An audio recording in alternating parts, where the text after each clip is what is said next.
Okay. All right. I guess. Wait. Should I have told? Oh, Odie, I went ahead and moved over. If you want to, unmute, I'm very smart. Oops. Hi. Hi. Let's see. I want to make sure it works, and also if people can hear you. I just realized that they may not be able to if my music is too loud. Let me turn my music down like way much, then I'll turn up Discord audio. Maybe. Or Yeah, not you Discord audio. probably need Desktop. to like put me on 200% or something. Yeah. Let me see. So yeah, I have you at 100. Let me put like 100, and then that way I can have the volume somewhat high up, and then I'll let people tell me if the voices are too high. Hello, everyone. Hi. Also, I'm using the image you drew for me for my my Discord image It's so today. cute. I love it so much. Cat. Yes. Cat. First The of all, little glitching effect was so fun to do. oh, it was also. I just realized I'm so bad. I did not finish the dragon. You are first. I gotta put that in. Oops. Scammed. Let me get that in. The voices in my head are very high. Can you turn those down? Maybe. But only the ones on the stream. How are you doing today, Bog? Let me go back to 1 sec. You might disappear real quick, Oni. On stream anyway. Face screen. First text. Oh, you're still there. Nice. That's my whole Twitch thing. There we go. I'll just do it the old fashioned way. Doing something and then being surprised that it actually worked. Yes. I listen. You never know. I never know what I do. First is twitch.tv/nickel2sulfate. Yes. Alright, and then back to flip. Okay. Very good at streaming, in fact. But we are here today on this fine Tuesday. For me, it's 11 a.m. I don't think that's the same for you, Owen. I am almost positive. No, it's 5 p.m. for me. Awesome. Is it getting sunsetty? I'm turning down the music a little bit so that maybe we can hear you better? Question mark? Oh, not yet. Not yet. Alright. Not yet. You'll have to let me know when sunset happens. Okay. I can actually just Google that. Hopefully voices are good. Half an hour late. Hell yes. That's the only way to do a proper nickel, if we're honest. Is it a nickel stream if I don't end up a half an hour late? That's just like, that's my MO. What do you mean? What are you talking about? Gotta keep them guessing. Gotta keep y'all on your toes. Yeah, sure, I said I'd be there at 10:30, but like, come on. No. It's part of the fun. It's the spice of life, you know? Gotta have a little bit of mystery. They say the spice of life is turmeric, but it's actually not holding to your calendar times. Oops. You know what I just noticed? Mm-hmm. So when you like use your keyboard, everyone can hear it, right? Yeah. If I use my keyboard, everyone can hear it too. Does that mean so that we both could just sit here in silence and just type away? And just type? Ah! Whooper! Oh wait, I think I have my speakers. Oh god! Oh god! Thank you so much, Whooper. I'm sorry. So I have my speakers, and I don't know why Stream Elements just has to use my speakers even if I have my headphones in. But hi Whooper, thank you so much for tier 1 for 4 months. Oh my god. You're amazing. Thank you so much. I hope you enjoy your emotes and your badge and your ad-free viewing, and also Bog, I hope you enjoy your perceived value. I'm sure it's gonna go up. Don't worry. I'm sure it will do something someday. Maybe. Not if they're consistent. Just believe hard enough. Yeah, if you believe hard enough. What if I feel like I should always listen. if I keep everybody half an hour late, I'm sure that can't possibly mess up things at all, right? No. All right. So, are you drawing right now as well? Are you just kind of hanging out? No, I'm just sitting here and looking at your stream. No, I haven't started yet. I should start soon. So we're drawing for Linkle today. We're gonna be drawing. I don't have the emote up because it's a GIF. But it's a little cat emote. And so I'm trying to figure out how much of it I want to do frame by frame, how much of it I'm gonna try and puppet warp. Because I think the eyes might do best if I just have 3 frames, maybe. But then I have to figure out how to like group them all together in After Effects. Basically, I'm doing a lot of experimenting today in terms of like what it is I want to do and how much of it, like how many different bits I want to export, more or less. How complicated it is.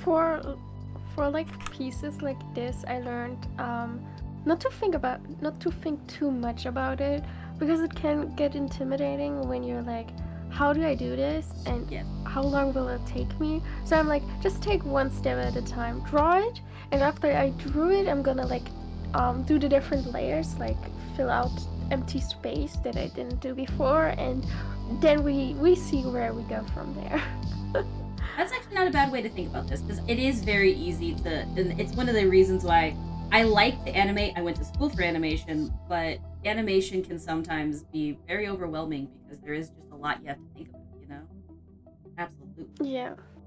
Especially when you want to animate and you want to be cheeky about it, and you want to like you want to animate it, but in the sense of like trying to figure out what you can get away with doing to simulate movement without having to do everything frame by frame. Because while I could do that, I think it would probably somewhat take away from the original that this is inspired by, and also frame by frame is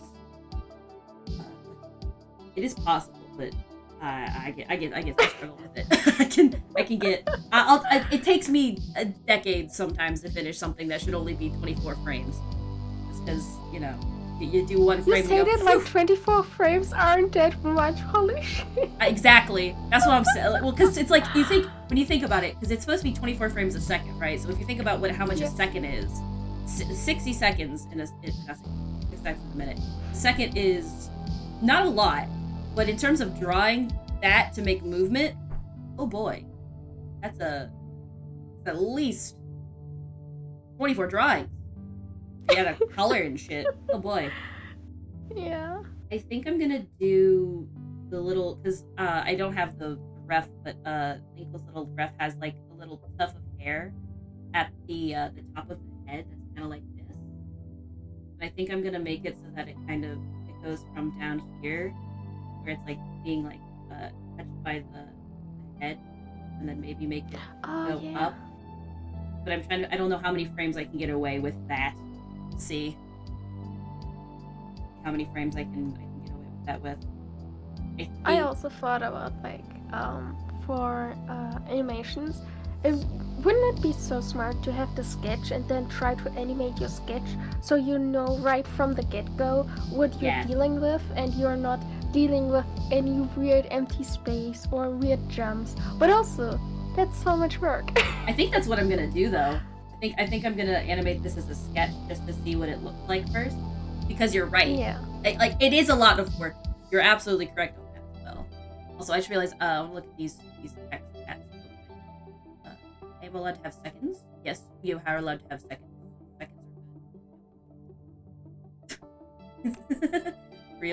The only real spice of life is, I just realized now why you perceive value. I'm very smart. Is it going to be an emo cat? No, I don't believe that the cat that Link has is an emo cat. Wait, let me see if I can link a drawing of her. Oh yes, please do.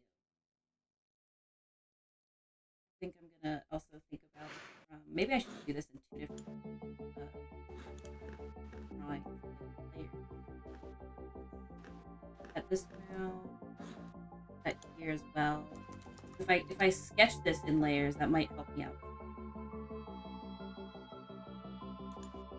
Here, here, here. And then back, cut. There we go.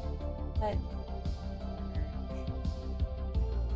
I don't know what the hotkey is.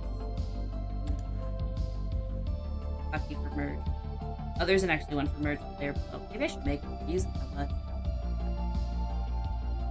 Did you know, Oni, I don't know if you've ever used it, but Clip has the ability to do what is called actions, and in Photoshop, it's something that's akin to like if you do a series of hotkeys to do this one thing over and over again, you can set it up to have just a play button that does it for you. Oh, I don't I know. didn't know that. I didn't know about it either. I saw something recently. I think it's in the Clip Studio store. I liked it on Twitter. Let me go find it. But it's something that someone does to change the line art color of their work. I remember where I think I might have saw it on my. But wouldn't it be easier if you just want to change your line art color to do a clip layer and then put on the color? I think. I mean, that's probably also an equally easy way to do it. I think the way that this works is it. I'm gonna send it to you. I think it works in allowing you to have multiple colors. I don't know. Let us send it to you, and you can look at it because I haven't actually had a chance to like actually give it a look-see. I just saw it recently and I was like, oh, that's cool. I didn't know that they had this ability because like in Photoshop you can do some pretty crazy things. Yeah, like macros. Yes, I guess that is. They're usually called actions in like Photoshop, and never used whatever software you're using, so I'm just throwing random jargon. I think that's basically what it is, though. It is like a macro. It's a series of different hotkeys. So like in Photoshop, there was one that I had that would let me basically it was like an easy crop function to like add in the like lead lines and stuff to a drawing in Photoshop. But I've never really messed with it a lot. I find them fascinating because if I could figure out a way to speed this to like streamline stuff, I'd do it. Hard. Yeah. Just making it. I don't know. I feel like that's a great thing to have, like the auto action. But I'm someone who has like 25 layers of line art, and I don't merge them all together. So at the end, like for example, your drawing that you have here, right? Yep. My line art for the eyes, the mouth, the hand, and the outline and the hair would be separate, and they would stay separated. So when I want to color in the hair in, I don't know, purple, I just do a clip layer and then put in the color, and then if I want to like have a nice gradient, I can do that right on the spot instead of having to understand how to fucking program a macro. That's actually, I do appreciate that too, because I'm guessing what you do is like you'll take this. I keep pressing the wrong button. Let me go here. So like you would like take this, you would do this, right? You would like block, or you do a clipping layer. So you would do this, and then you would like fill it to like a different color. Yeah. Like that. Yeah, right. What I do, and this is maybe a bit more destructive in my editing, is I will use this and I'll lock the transparency, and then I just press fill again, and it does a similar thing, but it does, however, do it on the line art. So like that's the give and take that you like run into, where it's like with what you're doing, there's a little bit more leeway with editing where you can be like, oh, I kind of want to do something a little bit different. So that might be something worth checking out for myself. Because I use clipping layers for other stuff. From my experience with drawing, that I'm someone who enjoys the freedom of going back to any of my layers, coloring or line art, and do the tiniest bit of editing. I don't know if you ever noticed, but even when I do emotes, like there will be a different clipping layer for shading and blush, and then a second layer for the blush because one is more vibrant than the other.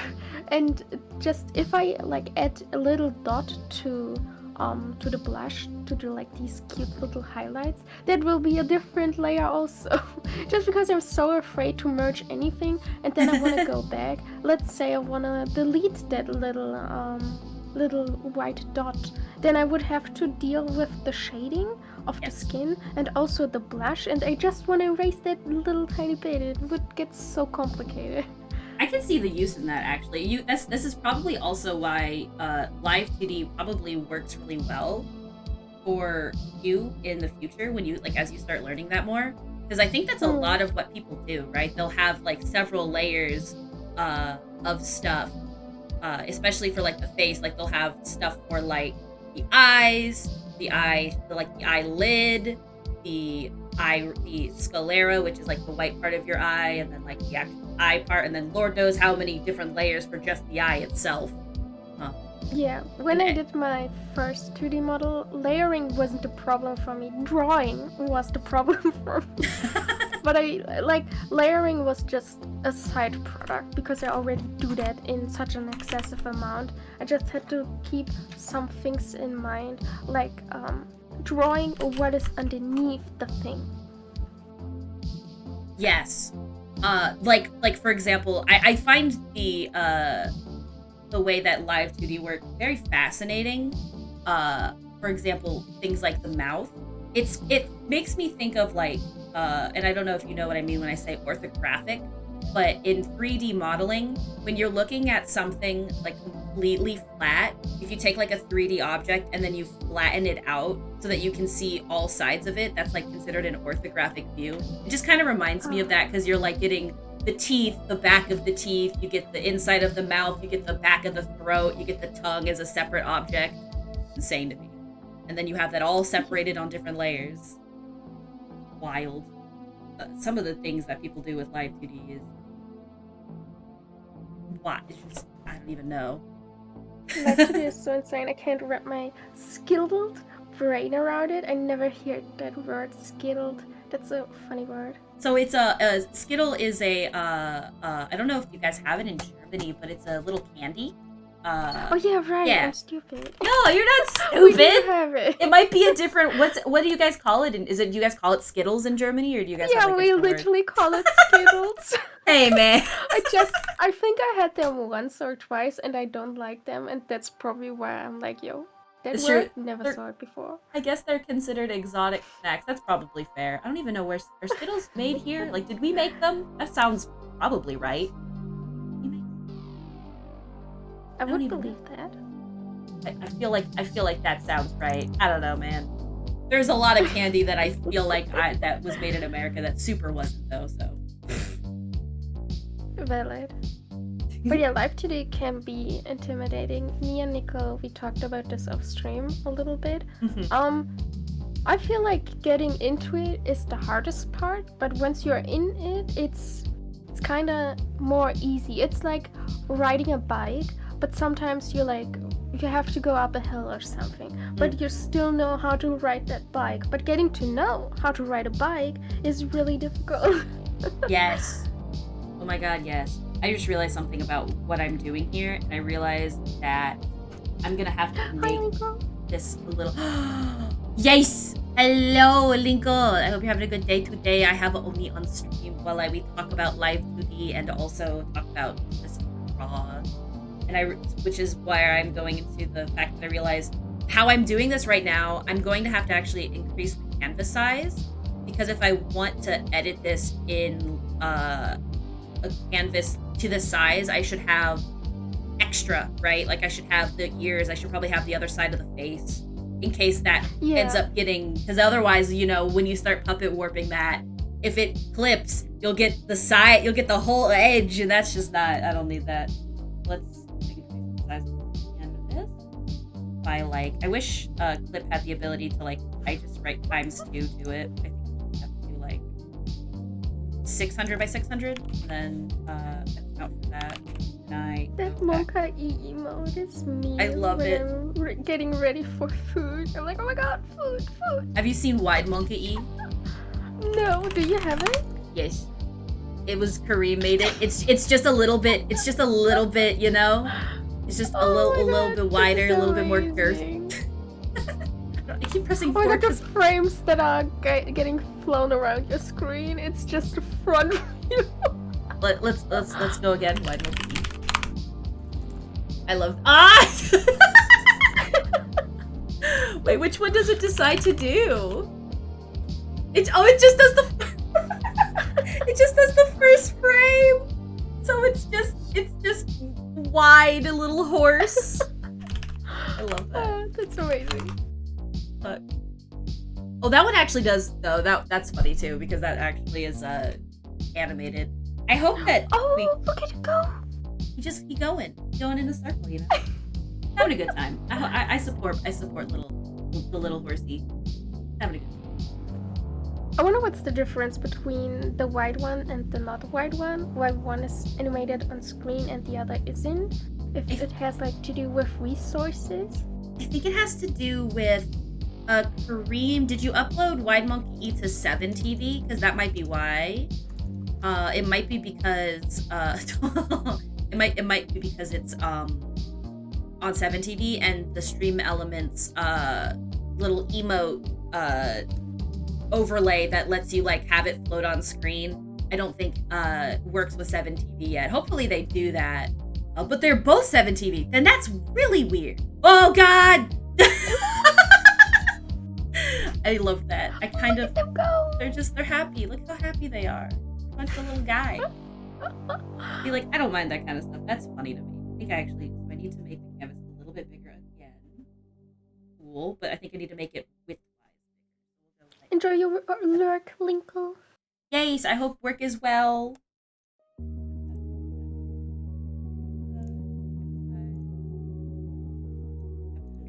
Width? Hopefully that's big enough. That should be big. Yeah. Hope work goes well.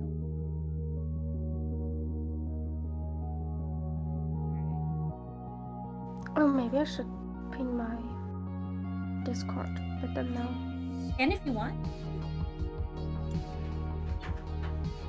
I'm always really bad about like advertising. I'm streaming on other Discords actually. I used to do it at first, but I think I just got really shy about it. So now I'm just like, people will find me if they find me. Valid.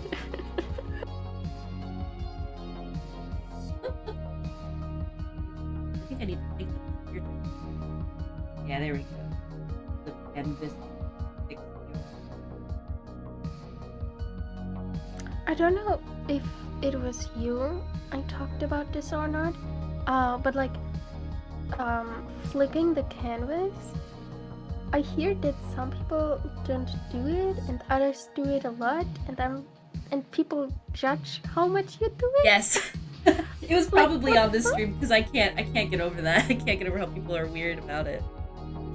Man, like, the amount of gatekeeping in the art community is just crazy. Imagine judging someone for how much they flip their artwork.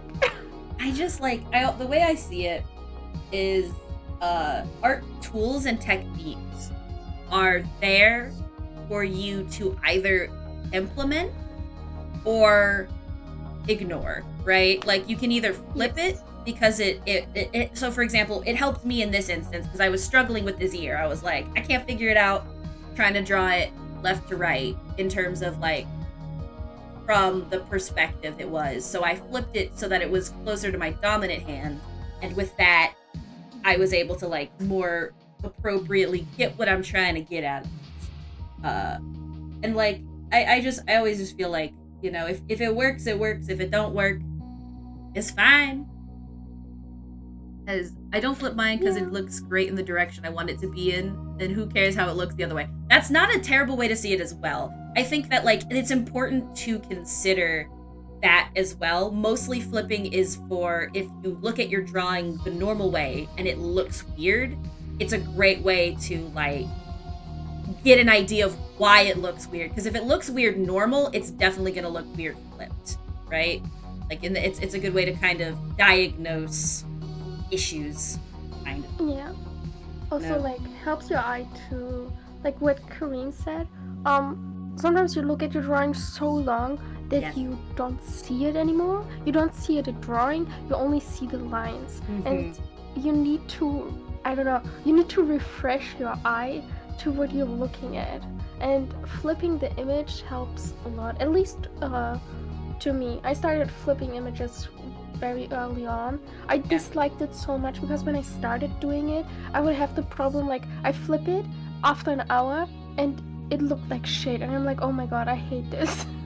I wanted to stop, but with time I got used to it and I started to flip more often, and I think I now flip maybe every 20 minutes, or just when I get the inner feeling that something is wrong, and then I flip it a bunch around, and I don't know, helps me a lot, a ton. I think it also helps so long as the it's an easy, accessible thing to do. So like with Clip, you have this thing over here. You've got the ability to auto flip just in your hotkeys, and I think that helps because like I don't think I flip as much if I'm using Procreate necessarily. And I don't think I flip that much in Photoshop, but also they don't have, to my knowledge, the same easy access, or at the very least, I haven't looked hard enough, right? So like, Mm. I think that it also helps that Clip has it just like right there, so it's not a difficult option if you want to flip it. But you know, and it's just like I feel like people are, they take the tools that work for them and they're like, but it's the only way. If you do it any other way, it's wrong. And it's like, I don't know, man. Art's very subjective and like wacky. Some people do wacky stuff.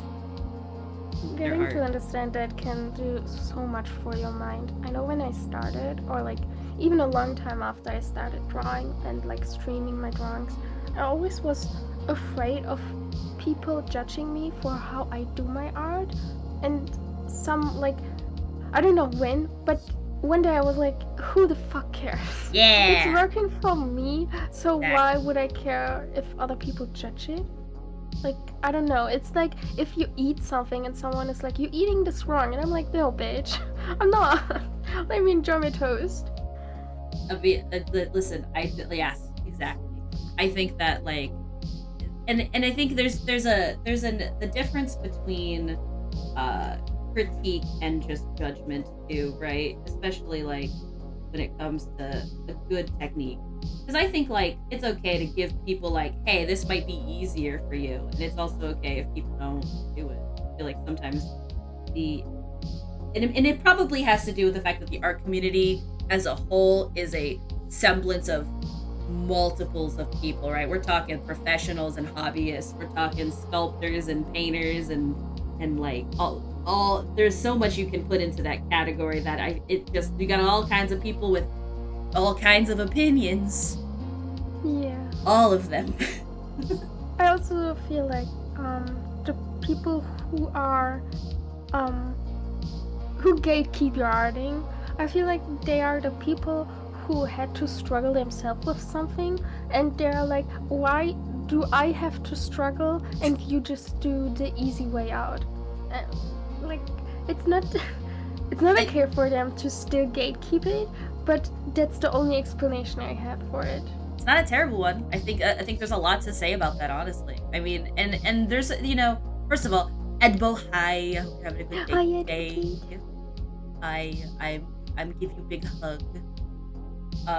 And I find that, there is especially as, and maybe this is something that happens as you get older too, with the idea of like, people got it easy nowadays. I mean, I always make my joke about back in my day when I wanted to stream, I had to go to Best Buy and ask for a camera that would record games, and then they'd send me to go look at an actual camera, and I said no. So, and there's a lot to say about the fact that like, things can get easier, and we should probably be okay with that. And like, there are still going to be people who do it the old-fashioned way. I mean, I think about how animation has changed. The way that like people animate in Toon Boom is insane to me. Usually they have one model that I believe is that they like add attributes to, similar to how you would do with like a 3D model. So you basically create a rig out of it. And there's ways that people make that where they can make a full turnaround out of one rig, and it's a series of drawings that they've put into one object, and it's fascinating to me. But it's not. I don't think it inherently makes the art lesser than, say, something that's been painstakingly cell animated, where they put it cell by cell into a machine to like with a giant. I don't know if you've ever seen the old way people animated, like back when Disney started. It was just there were these giant ass machines. I can't. No. Speaking about rigging, I don't know if you heard about that, but I feel like a lot of high-end rigger are getting more stressed about what you can actually do in Live 2D in terms of rigging, and like that the standards are always getting higher and higher. And I feel like people are about to burn out really badly because they are not allowing themselves to take a break and stop where you are. You don't have to implement every new feature someone else found or yourself found in every new rig, and Yes. it should be okay to like just sit there and not have the eyeballs jiggle around when you open your eyes and you can't even see it when the model is actually streaming because it happens so fast. So who cares? I find But that yeah. like a lot of that is I think a lot of that too is I mean there might be people that are like looking for that and demanding it. And I think a lot of it is just it's a lot of, self stress where you're like Mm, I got to add the biggest newest bestest thing. And my best advice that I think is just like if you're going to add the best newest awesomest thing, you should just raise your prices. And I know it might suck cuz there may not necessarily be people who like purchase it, but that's not really like you should if things are getting more into advanced, then you increase your prices to match it, unless the yeah. thing that's new and advanced makes it easier. If it's easier to implement, then you might be able to argue down a price. But from what I understand with the AR kit stuff you're talking about, where people are Mm, able to now like do some really intense stuff with just their 2D images, I feel like that requires so much knowledge that it should be okay to like if you want to add it, just up your prices, you know. yeah. I feel like with the prices it's difficult because they're already so high. It's Like true too. if I want a decent full body rig, just the rig, not even the drawing, you're already at 2k, 3k, and that's for most of us not Hmm. really affordable unless you're already in some kind of company or something. Yes. Um, or you already are a big streamer, or you just, I don't know, you make 10k a week on the side or something. But like Yeah. for me or you, spending money on something like that, that's like Oh, I couldn't do you would that. sit there and save up a year of money. And even then, I don't know, I would feel really weird about it. I'm not sure if I would get it. I really want one. I really want a high-end rigged model, but I don't know. It's kind of like you wanting to have a Tesla Yeah, at well, this point. I guess that comes down to like it's kind of like an idea of just like figuring out how much of a budget you have and how much of a budget you can get, and understanding that if it is out of budget, uh then there I get well so part of it is like if it's out of budget to pay for, I guess you have to like do it yourself, which can be difficult. Like for example, I wouldn't be able to because I don't have an iPhone. I think you need to have an iPhone for the lidar to be able to do some of the really intense tracking. I don't believe Samsung or Android phones in general have it quite yet. They're working on it. Mhm. So that does already kind of add to the struggle to get it for everyone. I think once it becomes more available on every device, or we start to get more devices that allow for that intense AR tracking, it might get better. I do understand though that like it is expensive. I mean, 3D models themselves are expensive, and like I can't fault it because I know how much having gone to school for 3D modeling as well. Yeah, like even just I mean, Blender itself is a very free program, which helps out significantly. But if you wanted to get something like Maya, good God, you're spending thousands of dollars every year. Which I don't know. I no longer have my school Maya anymore. I might be able to get it again if I ask, but like I think that they're starting to like be specific about only letting students have the free student license for Maya. All of this is to say, yeah, art can be super freaking expensive, and especially when you're trying to uh, use the VTuber stuff, it is starting to get pricey. I do agree with that. Yeah, I get it. We are artists too. If I Hmm. can raise my prices, I will raise them. um, because it's just nice to have money, and like I always also think not about like I don't know if I would lower my prices only if something got easier for me to do, because I worked to have that skill to a level where Mm-hmm. it's easier for me. Only because it like now takes me, for example, 20 minutes to do a emote. I won't go like, okay, you can have an emote for $10 or something, because I worked to get to that point. Oh, absolutely. You have to. Well, that's why. And this is. Don't ask me for best advice on pricing, because it is something I actually still struggle with. There's a lot that goes into pricing. To you have to account for. For example, there is, for some people, schooling is a factor, right? You paid to go to school, so you have to account for that in your pricing. Where it's like I paid to have the credentials that say, you know, this accredited school believes that I make good art enough to be of this caliber. Then you have to consider how much it costs for your programs. Time obviously is a huge one. That's the biggest one. How long it takes you to do the thing, but how long it took you to get there as well.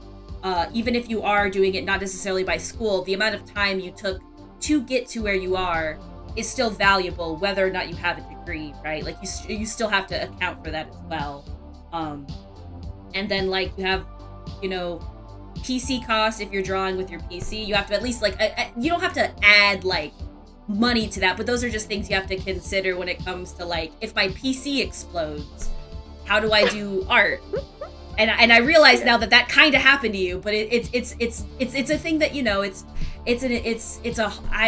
math, which is why I'm bad at it. But like, it is a thing that like a lot of people tell you to have to think about. And I think that comes into also like how intensely you want to be in terms of like commissioning stuff also, right? Like if you want to get into that kind of like fine tuning of your prices, and I don't. I'm trying to get better at it, but it is not easy. And I think it's okay. I'm also like not putting much thought into it. I'm just like, can I raise my prices up this high without people not commissioning anymore? Yeah, though I mean that's kind of what it is. Like if they stick to me, I'm like, great, I'm gonna keep this. And if I would see that it's not working out, I would have to go back to the original pricing and wait a little bit before I can try to up it again. There actually is a lot to be said. One of the best metrics I find that a lot of people talk about is if you are getting way more asks than you can keep up with, that's a pretty decent like signal that you can probably raise your prices, because that gives you buffer time in between pieces, right? Like if you get 10 to 20 people asking you for commissions, because your commissions are, I'm going to use a random number here, $5, then it's like, oh wow, that's a lot. I don't know if I can necessarily keep up with that kind of upkeep to give people the exact amount of time, effort, and dedication each piece deserves. So then it's totally fair to be able to raise your prices to like, I don't know, I'm going to just say like $10. And then people who wanted to buy it at $5 may not necessarily be able to, which sucks. I'm not going to say that it doesn't suck, but if you think about it, it's better because you're not burning out that artist, right? That artist is going to now have way more time in between each piece to finish it, and a happy artist is a happy art piece, I would argue. Yeah. The starving. A kid retweet something some time ago, and it was about that art is a luxury. Yes. But still, like, I get it, it's a luxury, of course.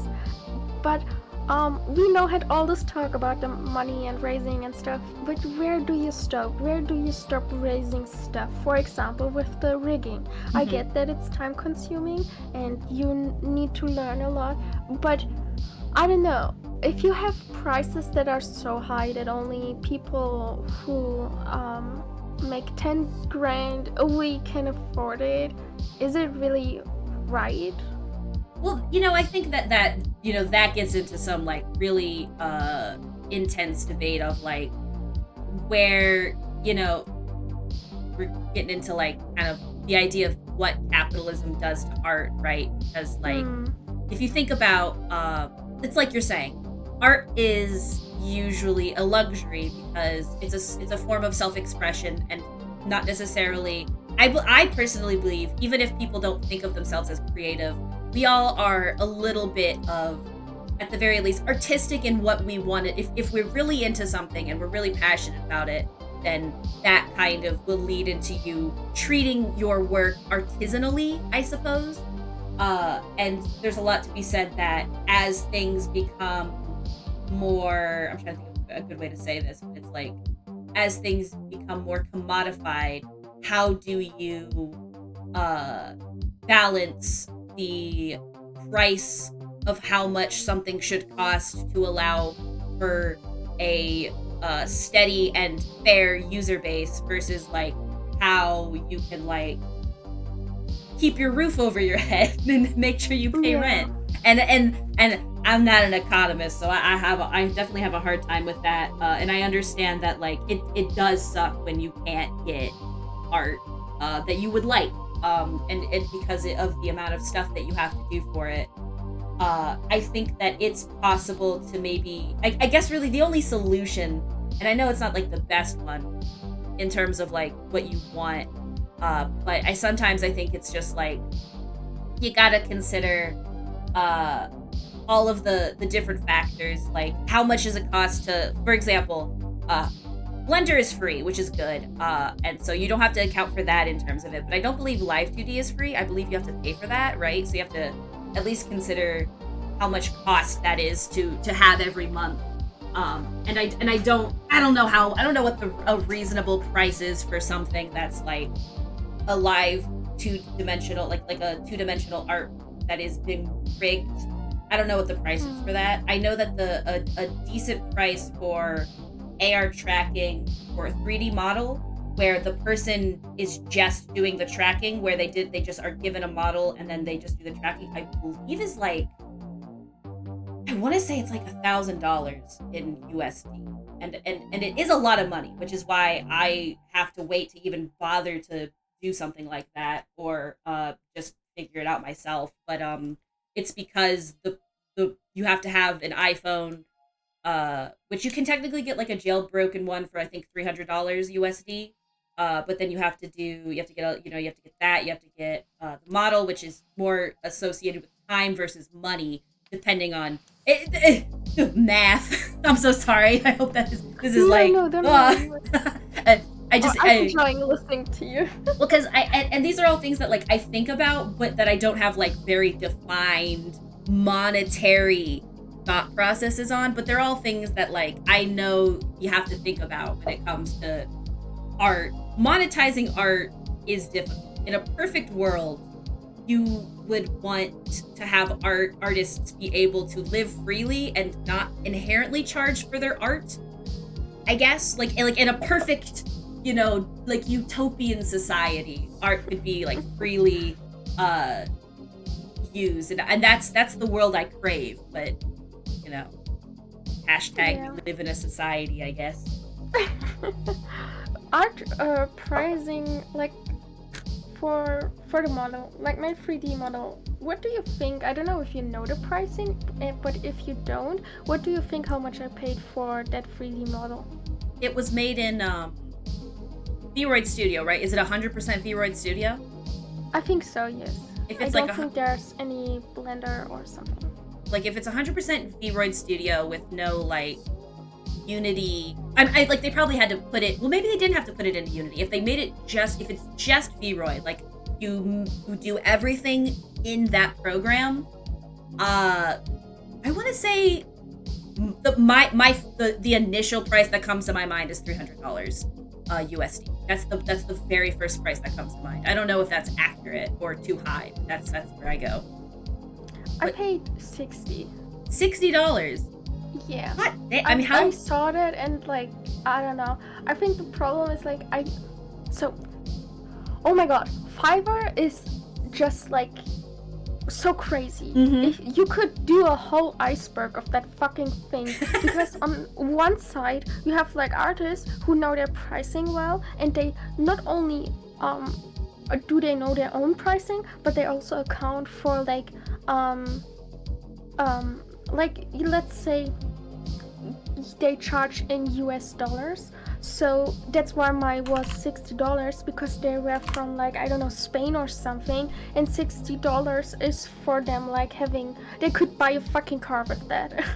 And they don't account for the rechange ratio, I think it's called.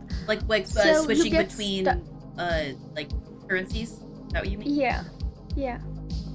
So you get stuff for super cheap. I guess I do forget about that. And on the other hand, sometimes you have like artists who know what they are doing, and you want a cute little model, and it's like 2K or something. But yeah, Fiverr is such a weird place. My first 2D rigging, like I did the art myself, but the rigging I commissioned someone, also was super cheap. I think they wanted like $30 for it. Oh my god. And I tipped them 70, so they got 100 from it because I felt so bad. Like, That's I was awesome happy to find something that cheap, but it also didn't feel right because I'm an artist myself and I'm like, yo. But they were like, because I told them you need to raise your prices, but they were like, no, this is already a lot of money for my country. Well, I always forget about that fact too, actually. That is something that, as an American, I sometimes forget that when you consider what it is in USD, for me, $30 is not as much. But in some countries, $30 could be like a really big amount of when exchanged back into whatever the country's original currency is. And that is something that, you know, is another factor, right? Like, if you are in a country where the GDP is not necessarily on the same page as America, you can technically charge cheaper, get the same amount of money that you're quote unquote worth, in a sense, while also having it cheaper for other people. And I think that's a lot of like, it's kind of what we do with a lot of things, right? Like, a lot of animation is also outsourced in similar fashions. And for me, I see no issue with it so long as people treat themselves properly, right? They take care of themselves. It is actually enough money. Like, they act like it actually is enough money. You aren't just underselling yourself and still underselling yourself, right? Like, if you're underselling yourself in USD and also in, for example, pesos, don't do that. Like, I feel like I don't really have like a good solution on whether or not they should raise their prices to what a American artist should charge, because like I couldn't give you like a right or wrong on that. If they're making enough money, I know that it does, in a sense, quote unquote, cheapen art for other people, and like there's really no like good solution, in my opinion, under capitalism. That's kind of like it's kind of the point, I guess. If you think about what capitalism is, it's like you rate your things with your dollar, and if that's all of the socioeconomic factors aside, if the artist is charging 60 for that amount of work, and that for them it's enough money, then I mean, what can you do? I don't know if that makes sense, but I feel like, you know, there is a lot to be said about what you should charge your artist prices on. And I think the best way to do it is just base it around where you live and how much money you need where you live, and then you gotta just let everything else sort itself out, I guess. Maybe that's just like the non-economist way of thinking of it, but that's all I got. I found a model on a Japanese site called Booth, yes, and I wanted to get and learn to recolor and edit, and it's only $13. Is it $13 in regular, or is it $13 like, I guess you're saying it's $13 in USD, whatever it is in yen. I do know that's Booth is actually a really good site, because a lot of people use will upload their like outfits for Vroid there. I think that you do have to account for, some people might be underselling themselves, and I think that at the end of the day, if you do feel like someone is underselling themselves, you can do what Oni did and give them like a tip. I feel like that's a totally reasonable thing to do. If you're like, you know, you're uncomfortable with giving someone like what you would believe to be an undersold amount for a product, that's also reasonable. Art's weird. I don't know. I hope that makes sense. It Hope really that made is. sense. It's like, because there's so many things that you have to think about with that, and it's not uh an easy solution, because if people, I mean, reasonably, if everyone could make a decision on a generalized amount of money, that would be awesome. But since everywhere has different standards of living and different like base rates of living, you have to assume that like someone will like, because for me, I most of my artwork I assume under the guise of $20 an hour. I don't necessarily charge $20 an hour, but that's the base rate I'm trying to like account for, because $20 an hour for me is a reasonable amount of money. I probably could do more, but for me, like I'm sticking with that because I know how long it takes me, and I know roughly that if I wanted to go in depth, I could charge up more. But for the quality that I put out, I feel like it's a right now a decent amount. Um, but that's like within America, you could argue that's starting to become minimum wage sort of a thing. So obviously Americans will end up charging more because like, they got all that shit. God, this is a big ramble. You're I, so fine. I do got a lot of thoughts on this. I don't have any solutions. That's the only thing that sucks. Is I got a lot of thoughts, but no solutions. So if anybody hears what I said and they got a solution, do it. hand it over. Give me your best solution. So one other thing that is affecting pricing really big is like how much your name is out there. Mm-hmm. I mean, that does factor too. Yeah, you could be a decent artist, but if a lot of people know you and like demand is really high, you can charge, I don't know, $60 to $100 for one emote only. Even though the quality isn't represented in the art you get, which is crazy to me. Because I think that goes back to the whole like, if you are a well-known artist and you're getting a bunch of people and you can't keep up with that demand, you have to raise your prices. And it does kind of, if for people who are not able to get that same reach, it can suck. And I think that's why the way I see it is, if they don't go for those bigger artists, then hopefully they can trickle down. Doesn't work, but hopefully they trickle down to other artists. In theory, I do feel like art is weird, because for social media artists, it's very important to be able to get those views and those and the eyeballs on your work, because that's how your business works.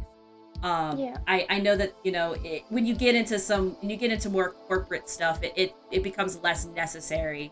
But in terms of us freelancers just doing our best, it is definitely an eyeball numbers game, and sometimes you have to account for what you can get away with. I guess that is kind of like the end goal, right? How much money you can get away with charging before people stop coming to you. I think you charge a pretty decent amount. Sometimes I feel like you could probably charge more, but I know that like a lot of it comes down to how much time you have, and also keeping your wrists specifically right now in check, which you should, because every artist, take care of your wrists. Good God, I'm also afraid if I like charge more. Like, I would love to charge more, right? Who wouldn't? Yeah, money. Love money. But I'm afraid that I know the people who are commissioning me, and I know there are some people who never got to commission me who still want to commission me. So I know I have a base of people who are there, but I'm afraid if I raise my prices, I will lose the base of those people, even though if they are like friends, because even friends have a price limit. Right. And if I start, like, for example, charging $50 for an emote, maybe, like, let's say Advocate would stick and Joshi would also stick, because I know those are people who are invested in their art and who are fine with um, paying that much for their art, Right, and like they especially can if it afford is to, yeah. friends. But what about everyone else? I can't just live off Advocate and Joshua, because at some point those two will either not have money or not have ideas, or they are just happy with what they got at the moment.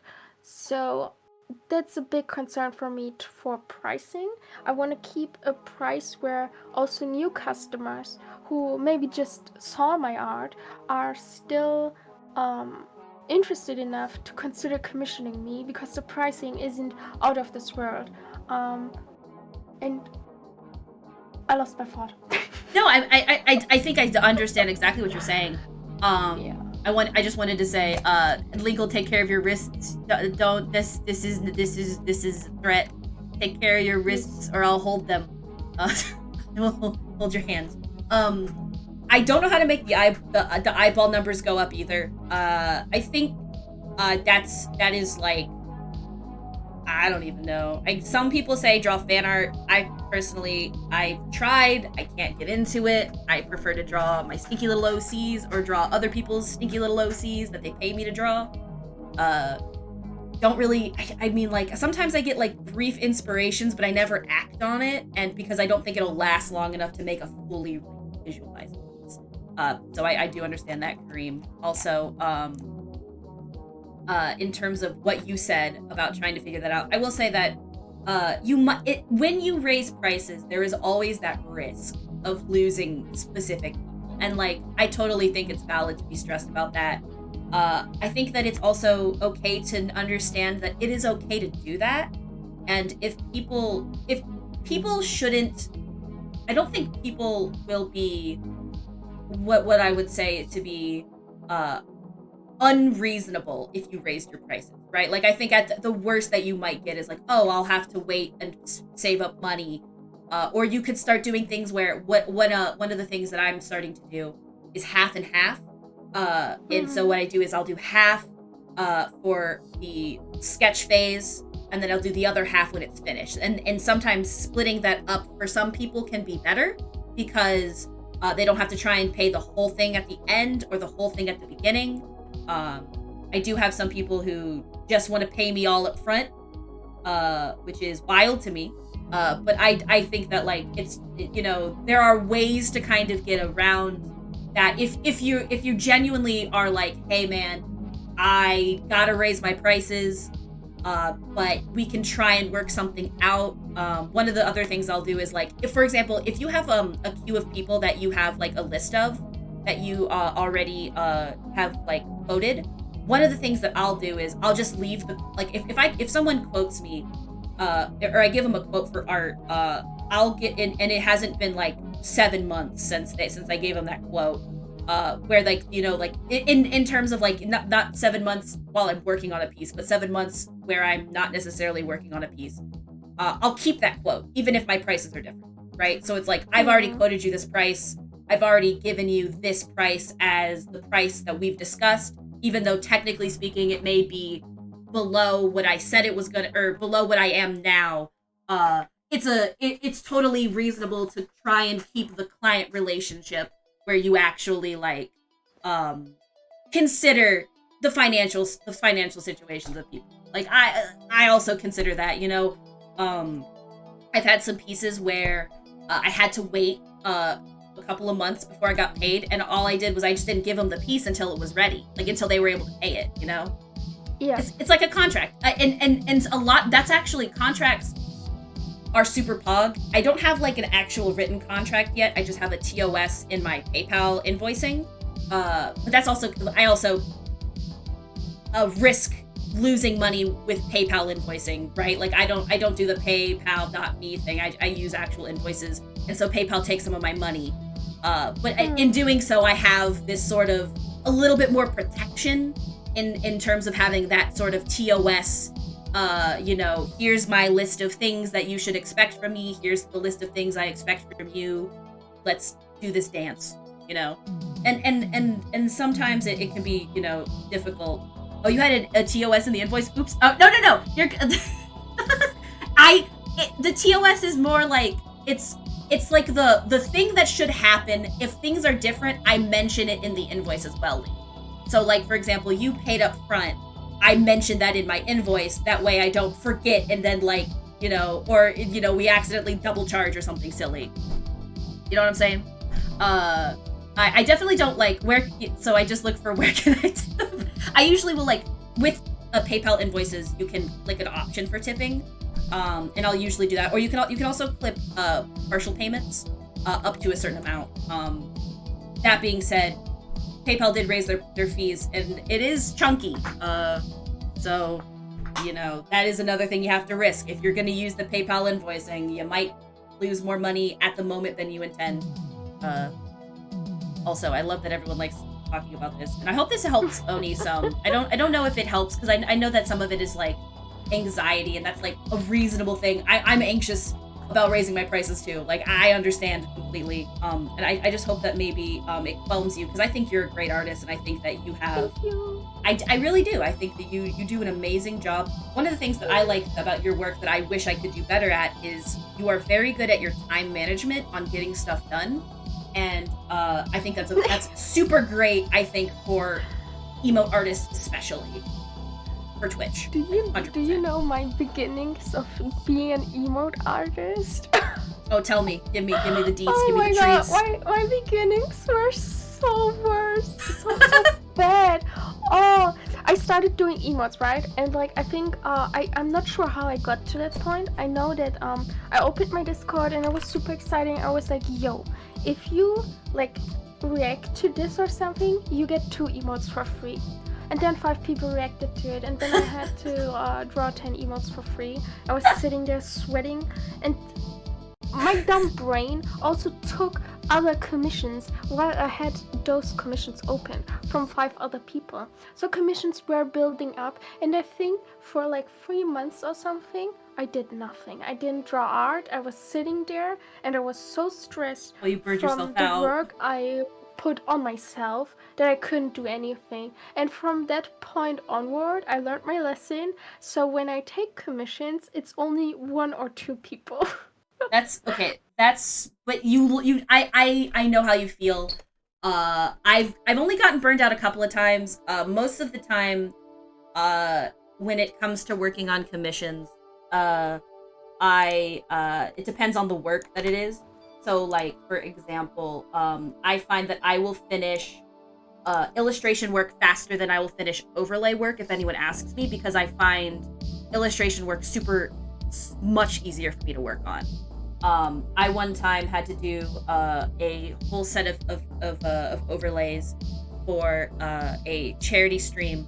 And it was the overlays looked really good at the end, but I ended up having to take like a break from art for like a month and a half, just because I had just done Art Fight, which means that I was already doing like a bunch of stuff for, I think was it then? Might have been after. But like I think it was right after Art Fight. I did a bunch of those overlays to have them done in time for the event. And then I had to just take like a break. And it's hard to know when you're gonna burn yourself out. And it sucks when it happens. But you've learned your lesson, you know? It's kind of a situation of like, oh, you know not to do that again, you know? Yeah, I'm kinda. Last year, when I had my charity month, I had the stupid idea to give everyone a headshot commission who donates over $100. So there's that. And now I'm sitting on those. I always underestimate how much work art actually is, and I get so I know this might sound really stupid, but I get so excited to open commissions or to just be like, here's something, you can commission me, because I like to see that there's a commission sitting there. I like the act of opening commissions and people taking them. Not the money, not anything else, just them taking the commission. You like the queuing. So yeah, it's so hard sometimes to like not do that then. And then you end up with so much work. And I also, this is something where I'm not sure if I'm a slow artist or not. If you look at what Seraph does. So from what I heard, you commission them I don't know the pronouns. I don't know if they go by she or them. So I'm gonna go with them. If you commission them, they like finish a commission within 2 days of like 6 emotes or something, and that's crazy to my brain because it sometimes takes me a week to finish them. But when I look at other artists and they also talk about their commissions and how fast they are and stuff, they just take as long as I do. So either Seraph is a crazy person who is incredibly gifted by doing art this fast, or we are all snails. You know, I think there's a lot to be said about that, because like, you know, someone else that I think is like incredible at how fast they work is Kaylee. Both in just like I've commissioned Kaylee now, I think, a couple of times for emotes, and also a couple of times for the plushies. And my god, the felt plushies get done so fast. I'm always impressed. And I know that a lot of it has to, like, some of it has to do with like simplicity and style, right? Like if you draw in a much simpler style, it means you can do things faster. It's like that's how it is. But it's still amazing because the quality is not gone.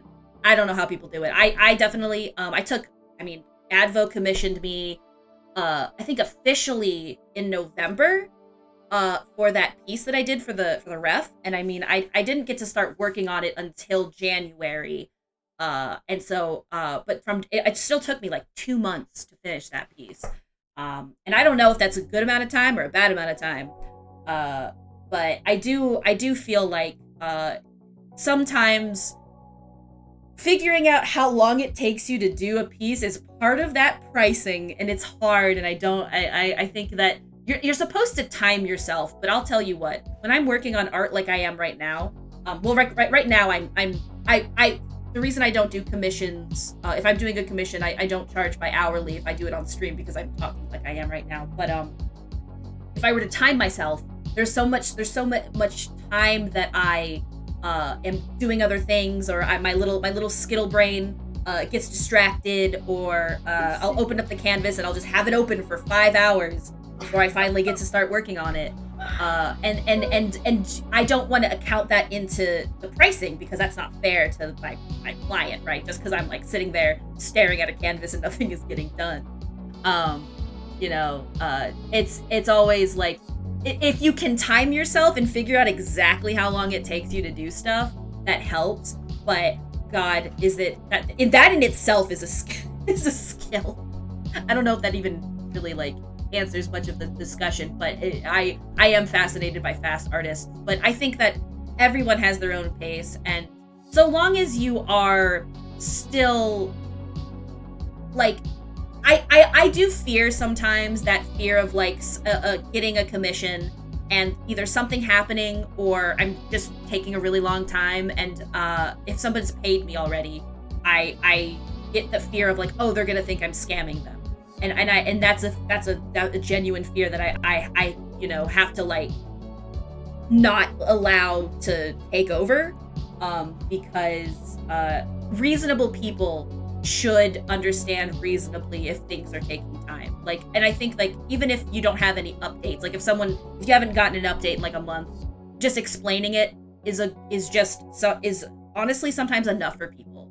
And it also depends on if how much they've paid, right? Like if someone pays, for me that's like a fire under my ass kind of a situation.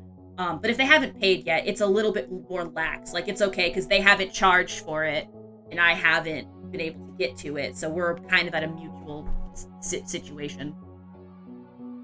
I will never shut up about the fact that she made the tears run under the chin and drip off, which I would never even think about, and then she says that she just does that because she likes dripping effect.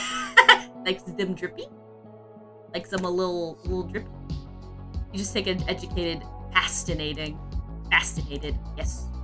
I can do some really fast just because I don't get many commissions, but then other times my brain just dies straight away and it just takes me a week. Yeah. And I think I feel that so much. I think it comes down to one of the things that I've been trying to do. I don't know if I'm going to be able to do it with this commission. I'm trying to figure out if there's a way I can make an animated base. But Oni doing bases, and me seeing Oni do bases on stream was such a 5-head play that I can't stop thinking. I'm not kidding. Like, I saw you do that, I went, oh, that's so fucking smart. Why am I not doing that? So I started doing that, and it helps a lot. Like, a lot. Versus, like, because originally what I used to do is I just draw over my original drawing that I did for another emote, but, like, it's just so much easier to have the base done. Let me show you some examples of bases that I have, anyway. Bases are, like, they can be good, but they can also be bad. For example, I'm at a point where I'm like, someone commissions me for an emote that I already have done 60 times, and I just want to puke. I want to just puke at my wall. So I get really excited when someone is like, yo, I have this crazy idea about an emote. Like, I don't know, a dinosaur flying into a fucking pot. Do you want to do it? And I'm like, yes. Oh, for sure. That's just, you know, it's you gotta have a little spice in life, right? And so I can totally see, like, if you've done the same emote, it becomes second nature, so it gets boring. And, you know, boring art is hard. Like, trying to when you're bored, make art look good is a task. And it is a skill that people can have, for the record. And I think that if you are bored with certain ones, I haven't noticed, because your artwork looks great either way. Thank you. But I do think that it's totally fair to be like, man, I've been drawing the same emote 500 times. It's so awesome to get a completely new one. That's a totally reasonable thing to say. And, like, if it really gets to a point, you can always just not offer that emote base anymore. But yeah, so, like, I have these things. I have this one. I have this one that I made from when I made the first Faye little thing, and then I made this one. I made this base when I finally did the emote for Timo, or for Andrew, really. And so I finally made a base so that I had one in case anybody else wanted this particular emote. I've got this one. I've used this one on a couple things now. And then I've got a base for both of the pops, since it's just 2 frames. I have just these both, and then it makes it super easy to, like, have the consistency. I usually have to put them into the same drawing, but I have them separated as PNG, so I can do that easier. And then, you know, I've got I did this one actually when I did the thing for Joshi, because I didn't have a pog, because my pog is different from the pog I did for Willow. And since Joshi wanted something more like the pog I did for Willow, I made a base off of that, and then that's how I did it. I saw that emote the other day, and I was just blown away. I love it so much, and I don't know if this is a weird compliment, but I think it looks even better when it's, like, small. That's not a weird compliment. That's so awesome. I love it so much. It's so readable and everything, and I love the colors, and I love, like, the little line in the eyes, like the brighter line. Yeah. I will say, I think a lot of it is, like, I'm getting inspired. Like, a lot of the way that I draw, like, really harsh highlights is something that I actually get inspired by you, and a little bit by Lilith, because I really like high specularity. I'm still not sure how to do it excellently in hair. Hair specularity is still something that I super struggle with, like, a lot. But when I see good shiny hair, like, it's beautiful, amazing. I love it so much. But yeah, for my emote bases, I don't even, like, you seem to go the extra mile. I, like, just take, for example, the sip emote. I would take the one I did for Advocate, and then I would erase all the Advocate features and just put someone else in there. And, like, what I do is I take the emote, I hide the coloring, I lower the opacity of the hair so that I still know the hair is starting here, and this is how much space I got for the hair, and then I draw over Advocate's hair on a different layer with 100% opacity, and then everything else just builds up with the cups and stuff. That's super smart, though. Like, that is big brain, actually. I think the reason I did it this way is just because, for me, I have a hard time with just seeing certain things visually. But I think that what you're doing is actually probably less steps, I would argue, I think. Because, like, you already have everything drawn, and you just have to add the part that you need. Whereas I do still have to like I do still have to add the hair and make it fit with the base. And sometimes I have to adjust the base model a little bit to account for that as well. How do you know the words for things? I'm just like, oh, the shiny thing. A lot of the words I use, hopefully I use them correctly. Good God, I definitely say it with a lot of confidence. But it feels just like you are. I think I'm right when I say specularity, but it depends on like, because specularity is like the very bright shine that you would usually get on like a metallic surface. And there's a better way to describe what specularity is, but I think of it from 3D because in 3D, for lighting, you have to learn. There's albedo, which is often, hopefully I'm using this correctly, it's the overall color of the object. But it's not considered the color of the object. I know that's confusing, but it's used very specifically because it's for shaders. Then you've got your shadow, obviously, and then you've got I think it's specularity. There's emboss, which is it's softer lights, I think is a good way to say it. And then specularity is harsher lights, and then there's all I haven't looked at Maya in a long time, so I don't know if those are how I would Google to make sure that like I'm using like the specifics on when you use them. But I do tend to use the word specularity in terms of 2D art because I think it still works. Like if you look at an object and it's shiny, you could arguably say it has a lot of specularity. Or at the very least, it might have some. I think the more specularity would mean that it has a higher amount of bright white light. Yeah, it's So specifically, specularity is actually the visual appearance of specular reflections, which is specular reflections are the mirror-like reflections of waves, such as light from a surface. So that's a big way of saying it is somewhat reflection. It is described with the same word. Oh, that's so cute. Quando did such a good job on that little noted. Oh my god, I love it. Frick. I love that so much. But yeah, the only reason why I'm hesitant to say use me as like the best source of definitions is because I'm notorious for using words approximately. So like, you know what I'm saying? Hope school goes well. I hope school goes well for you, Dragon. Learn lots of stuff. If you're confident with what you're saying, people who don't know can't tell you you don't either. People who do know can though, and they should. Which is why I'm totally like fine with people telling me if I say things kind of wrong. But also, I'm so glad that I added the Fang, Joshi, because cat, and so legally I had to add Fang.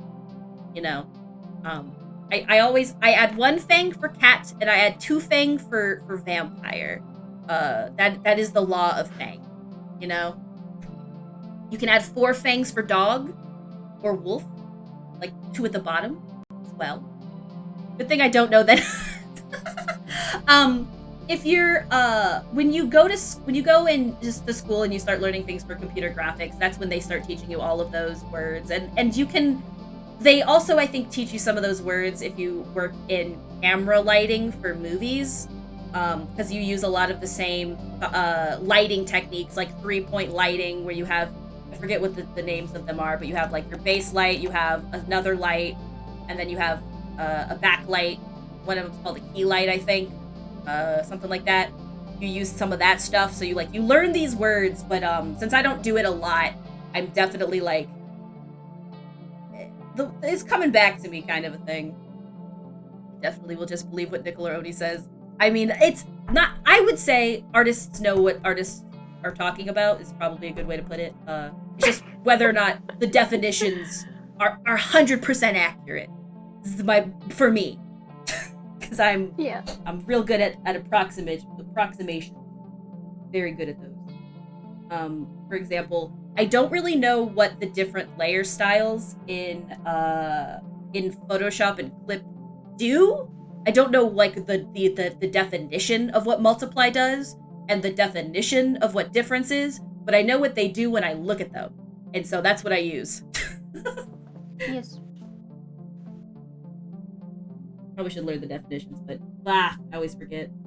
I think Trace has told me at least a couple times, specifically with multiply. Keep being attempted to redo that, not gonna lie, but I love Advo's loves it. I think it looks great the way it is. I use that a lot, the little Advo notes.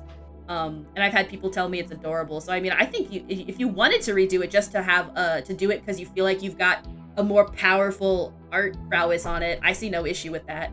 But if you wanted to redo it because you think it looks bad, I'm gonna tell you right now, I think it looks great.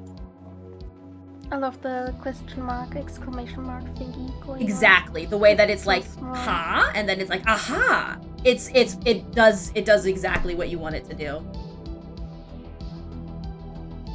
100%. I don't know. I love art. I should just wear a shirt that says I love art. And I'll talk to you about for 5 hours about how much I love art. I don't know what to do. Oh so yeah, about... Sorry? No, I was just gonna say that I don't Linkle didn't have like a specific person for this arm, so I'm trying to figure out like what I should do. Generic white arm. I know, it's like, do I just do That's what I did. I had half in mind to put a meal, but I don't know if that's like appropriate since I don't know like what I probably should ask Linkle before I just go putting another person's OC, but I have no idea. So I'm for now I'm just gonna put a sleeve and we'll see where we go from there. We'll see. But what were you saying? You were starting to talk about something. Oh yeah, we were talking about like getting eyeballs on your art and stuff earlier. Yes. So what I noticed is that finding people within your community who like what you do is the best way to do it. So for example, having done art for Curl Spray and Advocate and stuff like that really spread my artwork more and got more people to look at it. Especially because like if you look at Curl Spray and Advocate, those are two different kind of communities. Of course they have overlapping people, but there are still different people involved in it, and those different people make the difference. So if you want to grow as an artist, my advice would be look within your community and look for people who you think you could get a strong connection to, and like get them to want art from you or just do an art piece from them, and they will promote you and they will love you. I think that's actually a really good advice because I've been doing art as all artists tend to be since I was baby. At least for me, I've been doing it since I was able to pick up a pencil. But I didn't actually start charging people for my art until 2018, which was right after I got out of school. I always thought about doing commissions before then, but I never gave myself enough time. And even now, I still don't have an image that describes what my prices are because I'm just a dingus. I at this point I gotta outsource that shit because I haven't done it myself clearly.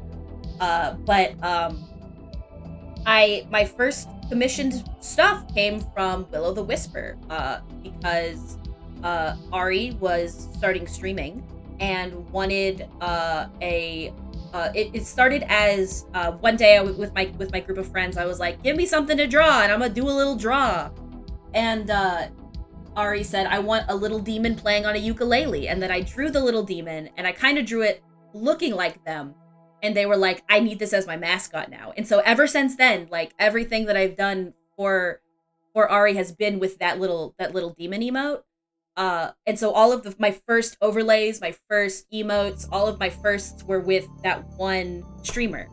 Who was one of my best friends. So it was like, if you want to like, the best way to get started is definitely friends, because it's going to be the easiest way if like, to learn professional talking, like how to talk with people professionally. It's easier with friends because you don't have to feel like super stressed out about it.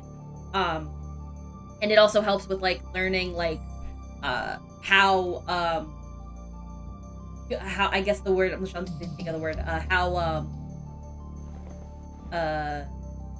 long it takes for you to do stuff and all that, and like and learn where you can do better and where you can do where you've got a good amount of your like where you can make better emotes, where you figured out the secret sauce or whatever. And when it comes to, I think that's actually a really good point about how to grow eyeballs. Actually, is having a community, because after that I started to actually branch out and talk with people. Talking with people helps. I have been super shy lately, but like I find that like if you talk with people and you like and you put yourself kind of out there with friends, and they can tell their friends, and then they tell their friends' friends, and the next thing you know, I don't know. It's like, I think some of it also, I mean, one of my clients I got found me through Twitter, which is crazy to me because I don't even know how he managed to do that, in the sense that like I don't think that I necessarily like made a super big commission post, but that's how he found me. So sometimes you can get lucky as well, where you just like, I don't know, someone finds you and they're just like, hey, Fiverr, I think probably is a decent, I'm thinking about setting up a Fiverr for some things. I just haven't figured out how I want to implement it because of pricing. I don't know how to price myself for Fiverr. Yeah, I don't know. I was on Fiverr for some time and I got commissions, but by the time I got commissions on there, I decided to not do commissions anymore because of different reasons. So I took a big commission break. Yeah. And also, like, looking back now, I wouldn't go back to Fiverr because I just don't like how the system works there, with them taking part of your payment. Like, well, how much did they take? I don't even know. I haven't used it yet. I'm not sure. The good thing is they tell you, like, when I buy something from someone, they tell me how much Fiverr is gonna cut out of that payment, and you are free to like tip.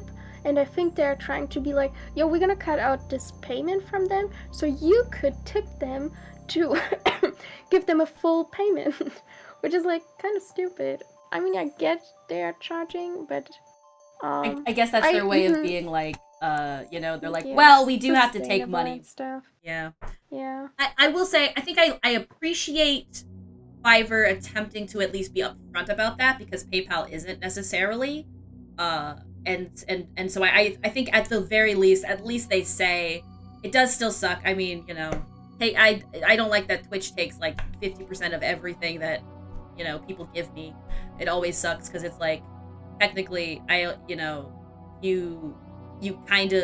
want people to give you the money, but you feel bad that Jeff Bezos takes like a good chunk of it. Like, also 50% is so much for the features you get on this website. It's such a crappy, bad website. I feel like it's not good. They are still trying to implement things they should have implemented years ago. Like, for example, the artist badge. Like, why is that thing not here yet, and why wasn't it here years ago?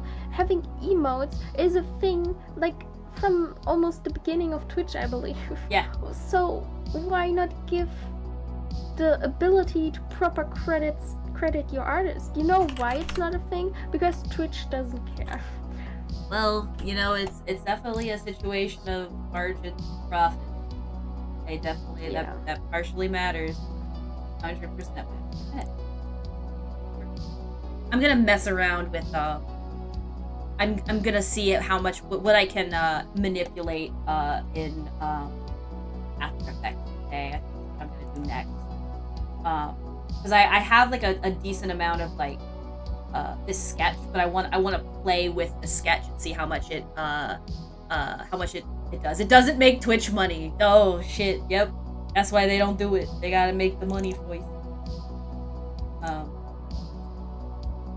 Also, did you talking ever is. Think about switching to YouTube because the ratio is better? I have a friend who does do streaming on YouTube, she has been busy lately, so she hasn't been able to do it. But one of the things that I find about YouTube that I think Twitch excels at is Twitch is really good at discoverability, where YouTube is not necessarily as good at that. I don't very often I think recently I've seen them start suggesting lives to me that I may not have necessarily found before. I found this sweet old lady who plays Animal Crossing every day that I hadn't been following previously. I think I'll drop a drop a little name. I haven't watched a lot just because I don't really watch super lot of live streams on Twitch. But what I liked about it, when I get to,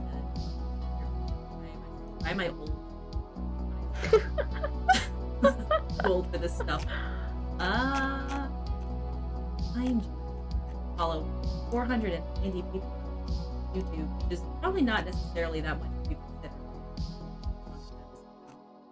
Oh, here it is. I feel. Go ahead. No, go ahead. I'm just gonna. I feel post like YouTube is doing a better stuff of pushing smaller creators though. Yeah, that's true. Until recently, like the only thing on Twitch you had was rating other people. And also until recently, like on the left where you have like this channels also might interest you or something, that was bugged for me and it never worked. For the longest time, I didn't get any suggestions of other channels. That's so. I do think that I do think that they are doing really good with their with suggesting people. I have been getting a lot more smaller YouTubers. You know, if you were to move to YouTube, I would still try and get to your streams if you wanted to for the money, because I do think that I know Facebook has like I would never do Facebook, but I know that Facebook has a pretty good I think it's almost they don't take any money from that. I recall. I just realized I didn't add your name to my stream title, so I've changed this now. Thank you. Yeah. I think that if YouTube actually works on the discoverability for streaming, there is a high probability that they could give Twitch a run for their money. Because I mean, people already use YouTube for quite a lot. I'm using YouTube right now to listen to this song. Whatever music I have on, that's what I'm using.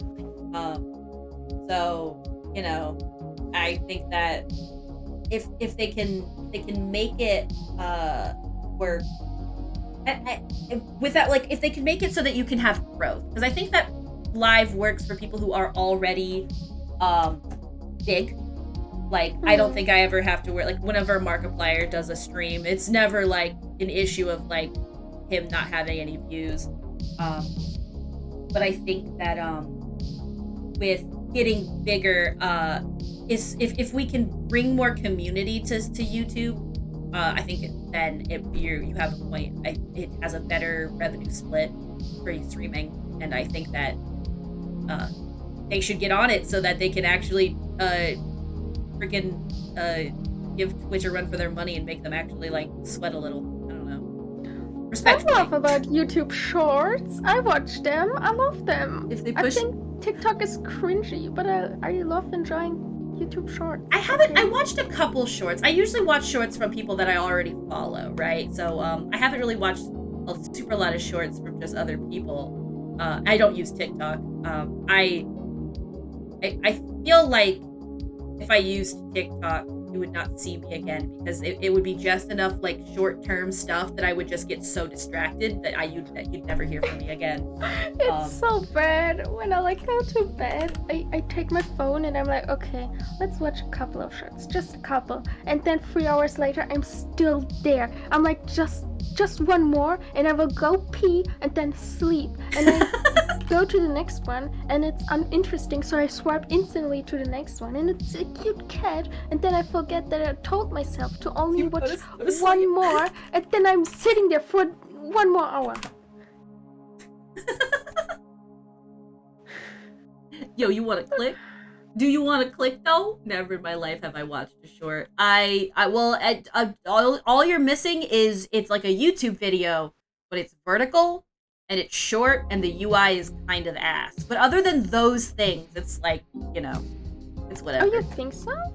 I don't know. The UI is fine. I think, and that's also okay. I just don't necessarily like it as much. I struggle with like, how do I get to the channel afterwards, personally. Oh, that's valid. I never go to any channels. Yes, well, that's the like. So like in terms of like, I think viewing YouTube Shorts, they probably have it down pat, right, for exactly that. But in terms of like, if I wanted to follow someone, and if I used it more, I probably would figure out the UI, right? Like I could make the two little brain cells in my head figure it out, but I choose not to instead, I guess.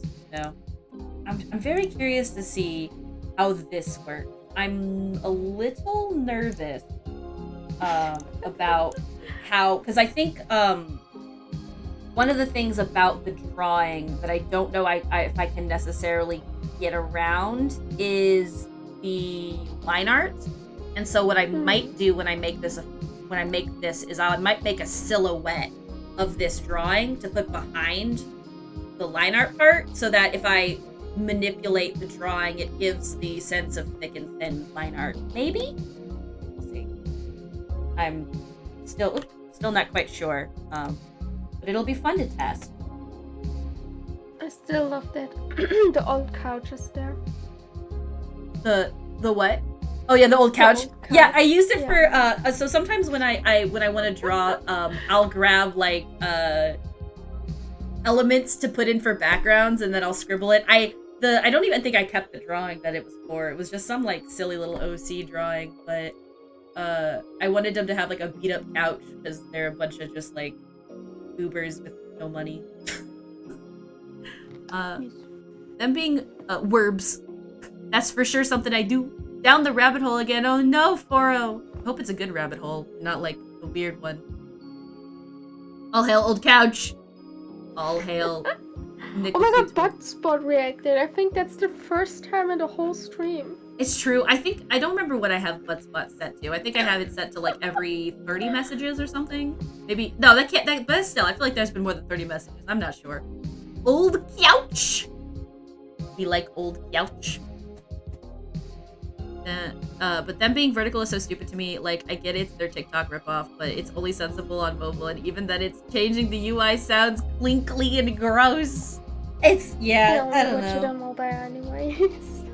I think I use YouTube mobile if I'm gonna go look for something and I just want to listen to something. But otherwise, I use YouTube at my computer.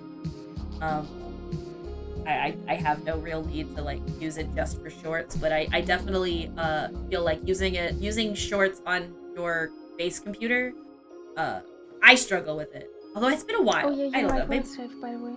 Maybe I should mess around with it. I have not messed with YouTube shorts. I think the last YouTube short I watched was I think Hassan posted something and I saw that. That was like 3 weeks ago. So I don't even remember what it was. Nico. Yes. Safe. Oh yes. Oh my god. Yes. 1 moment. Yes. All right. I don't think I saved once. Have you noticed that it says illustration with an asterisk on the side? thus proving that I have yet to save this. Saving it as there we go. I need to start. Speaking of UI, I don't know if that makes sense, but like for my art layout, I thought about so I usually have like 10 references up, right? Yeah. And you can't really see them because of the way how OBS is capturing clip when you remove one of the layers. So I've thought about uploading, like saving the image to my computer and then just uploading it into OBS itself and have it somewhere on the side. That's not a bad way to do it. People know what I'm looking at. One of the things that I did this last stream when I did the study, I had my desktop completely shown, asterisk. You just have to be careful with that. Like if your Discord happens to be on that screen, yeah. But other than porn. like, yes, or porn. You have to be careful with that. So I think that that's one way to do it. I don't know if I will necessarily like because right now I'm using my Pure Ref, and so you can't see that I have it up. But one of the things you could do is you could use like you could do where you save the images and maybe you make like a slideshow picture where you like actually have like the images kind of like cycling, and so it may not necessarily be like the exact image you're using right now, but that way people can see like roughly the 10 images you're using, an option, because I do know that figuring out how to use references and have them show on screen is kind of hard. Lord knows I've got 2 of them up right now and you can't see them. Stare. What are we staring at? We're not staring at nothing. I don't know what you're talking about. I don't know what you're talking about. Have to figure out, haven't, you know what, so some of the things that I, like, really wish I was better at is uploading to YouTube, both in terms of my VODs and also in terms of, like, my, like, just YouTube. I just, video editing is, like, you gotta hunker down and, like, do it, but I've been wanting to make, like, I love that, Timo Therapy and, Last Save Point have those raid videos where like when you get a raid they're like, I'm gonna go take this as a break and I'm gonna play you this like 2 to 3 minute video while I go like walk around. I think that's super smart, but I have to like sit down and edit that together. Oops. I'm not able to pay anybody to edit, so you gotta do it yourself, I guess. Yeah, that's hard. It's the hard part. It's something I wish that I gave myself more time on. Very curious to see how this will work. I don't know if these 2 frames will be enough, but I think I can make them enough. And again, this is still just like this is just a sketch. I'll have to go back in and like make the actual images more rendered. But in terms of like figuring out how to get the motions, I realized that I can't animate anything without a reference. I just can't. Oh no, references. I can't remember who was I watching. I was watching an artist recently. Oh, it was Corridor Crew. They're a VFX art channel. They had an animator on, and like they showed images from video reference that the people on Arcane used, and like everyone does it where they record the action that they're trying to get so that they know exactly how they want it to look. And it's so crucial, especially in animation, to have references. It sucks because I'm always like, yeah, but I don't wanna, but you gotta. It's true.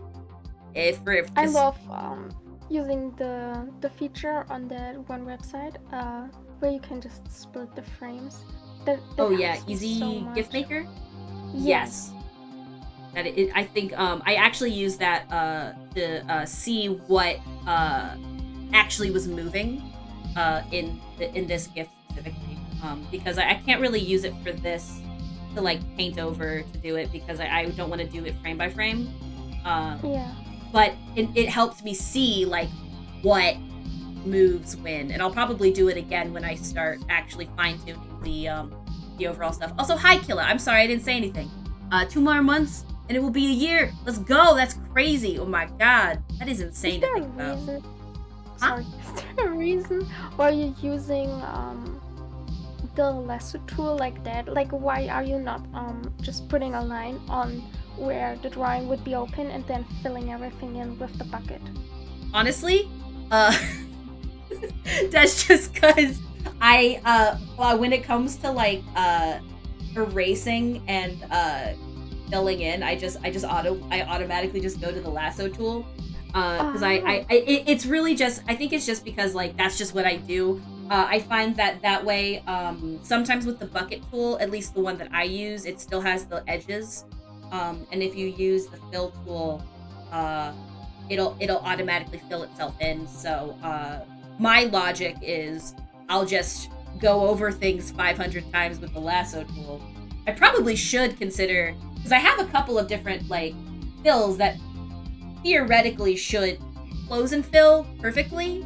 I think like I had the problem too with the bucket. I would use the wand, and then when I was filling it in, there would be one tiny pixel left, and you could see through it and to the background, which was super annoying. But there's a setting on the wand tool itself. It's further down on the bottom where you can adjust how much it goes outside from what you have selected. Oh wait, really?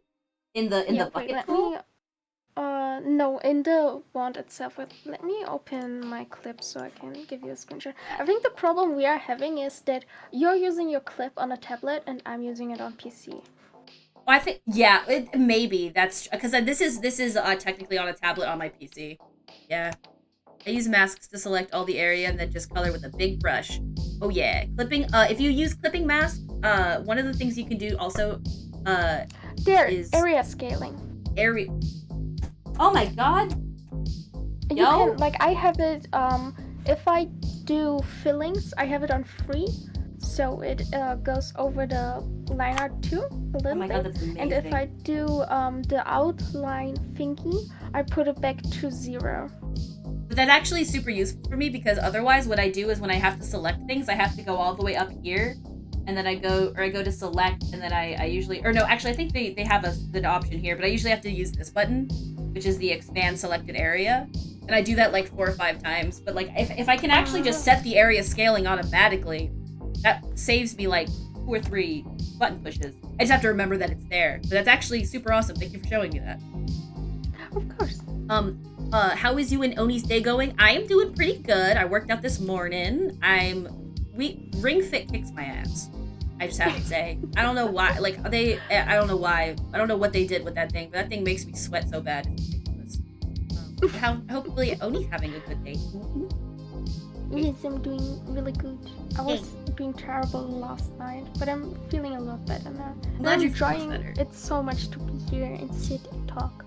I just have to run in like maybe 20 minutes to get something to eat. Oh yeah, no, go for it. By all means, if you need to eat, I probably should technically eat as well. So I'll probably take a small, when you go and you can be gone for as long as you want and come back if you want or not.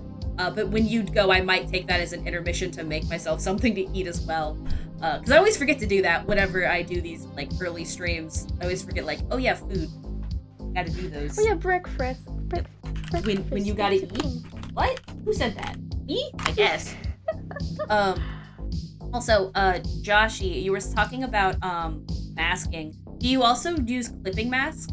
I don't know if you have that in. I don't know if you use clip for that, but if you're using if you have like a layer like this where it's like this color and then you want to put something on top of it so you can for shadows and stuff, you can click right here for clip to below. And you might already know this and I'm probably not telling you anything super interesting or new, but like that's one of the things that like I think Oni was talking about too, is like that way you don't draw outside the lines.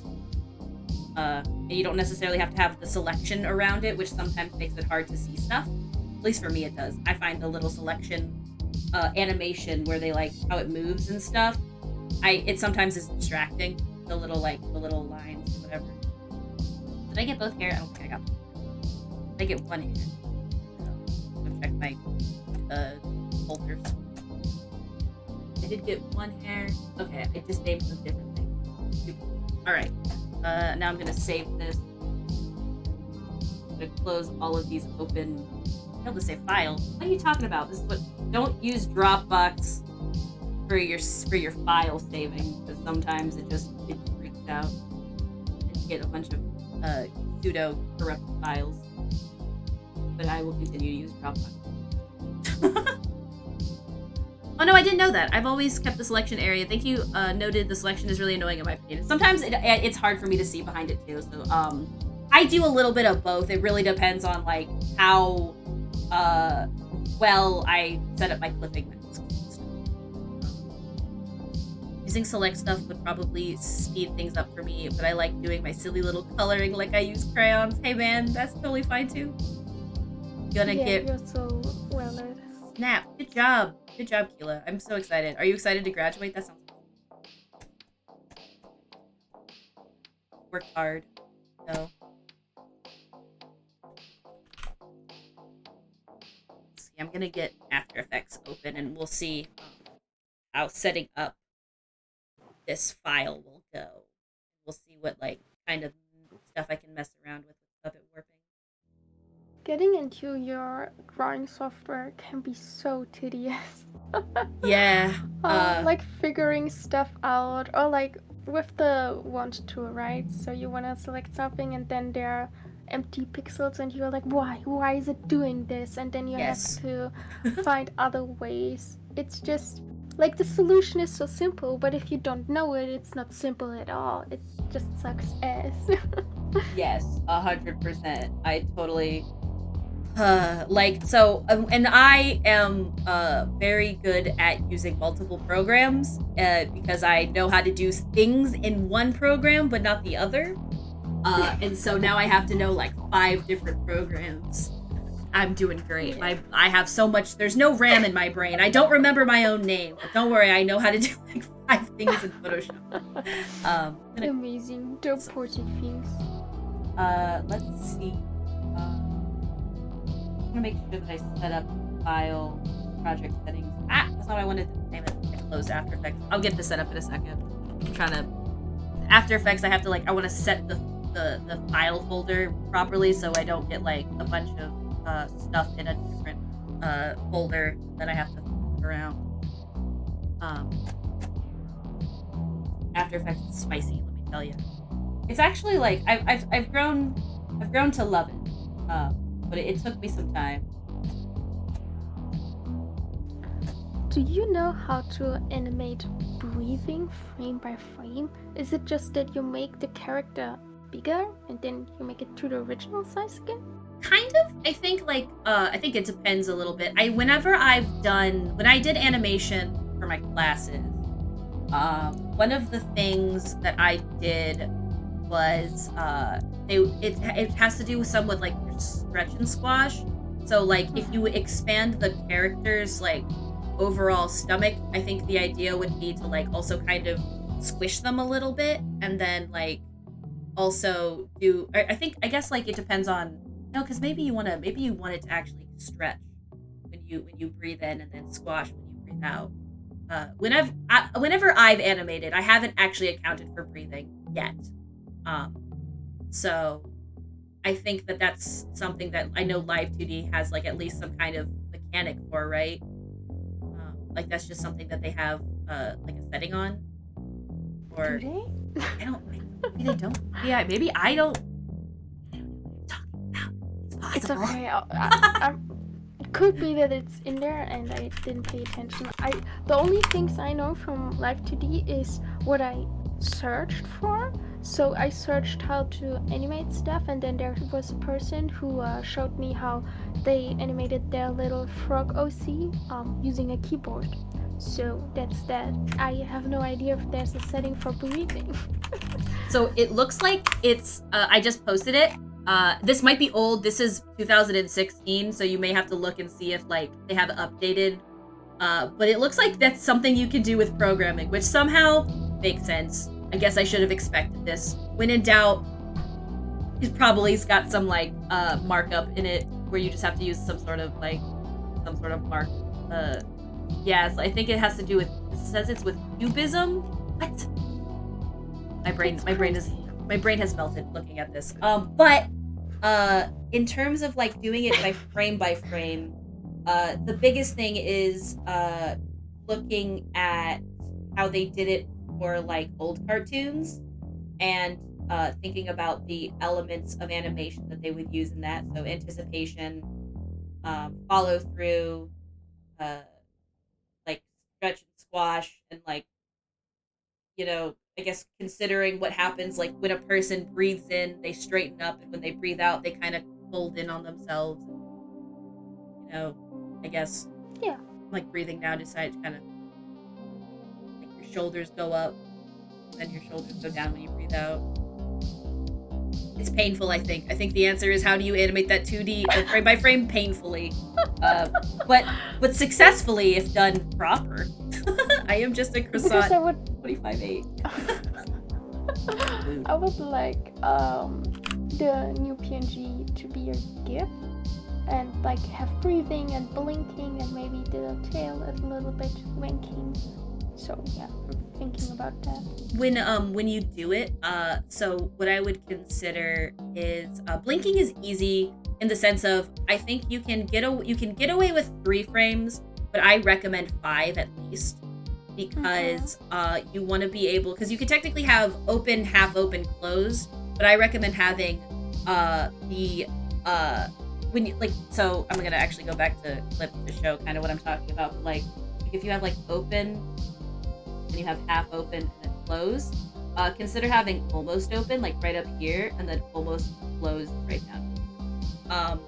And the reason for that is because the closer you get to the end of a peak in animation, there's usually more frames as it slows down. If that makes sense.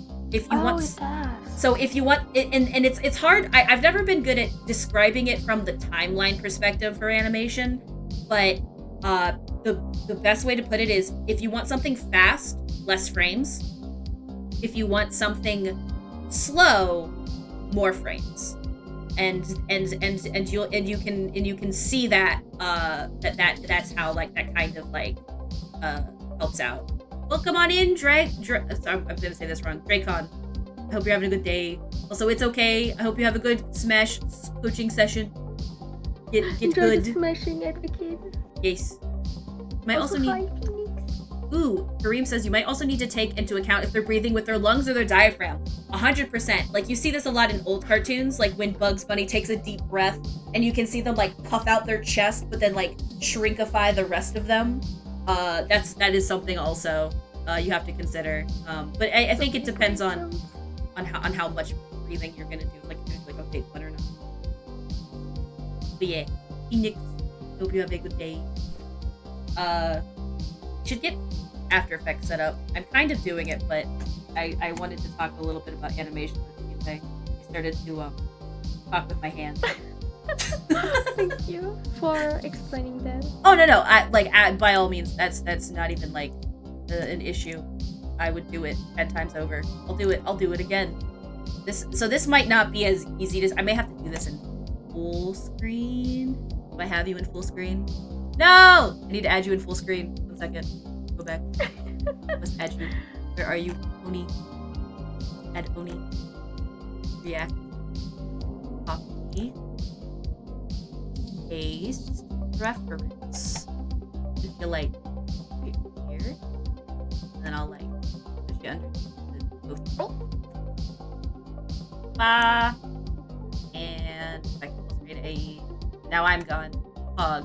I'm proud of your Ko-Fi link now. Yes. If you donate to my Ko-fi, you actually donate directly to Oni. Oh, there I am. I'm really tiny now. Cool. So we'll just this is oh god!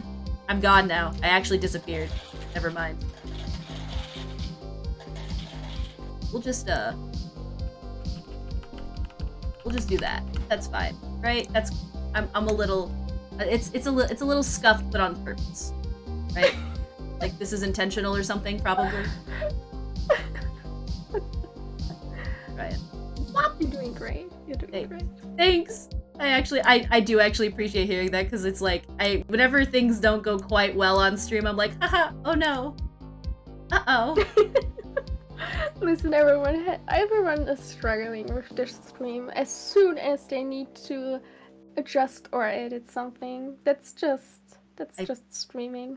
I swear, it's like you always get everything set up and you're like, I've done it. I've made sure 5 times that this will work, and then on the 6th time, it's like, actually, no, it won't. All right, full screen AE. Actually, go fuck yourself.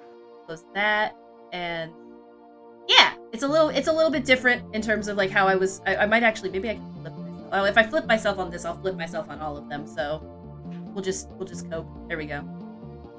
Shoulders don't move when breathing from the diaphragm, but they do when you breathe from the lungs. Oh, that's such an important thing to think about too. I like that. It's a good thing to think about. All right, I gotta import files now. Import multiple files. to where this file is.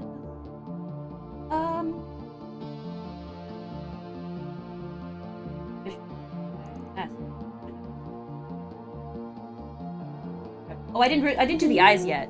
Dummy. I gotta get the eyes in there too. Do you have a good layout for your files and stuff? No. I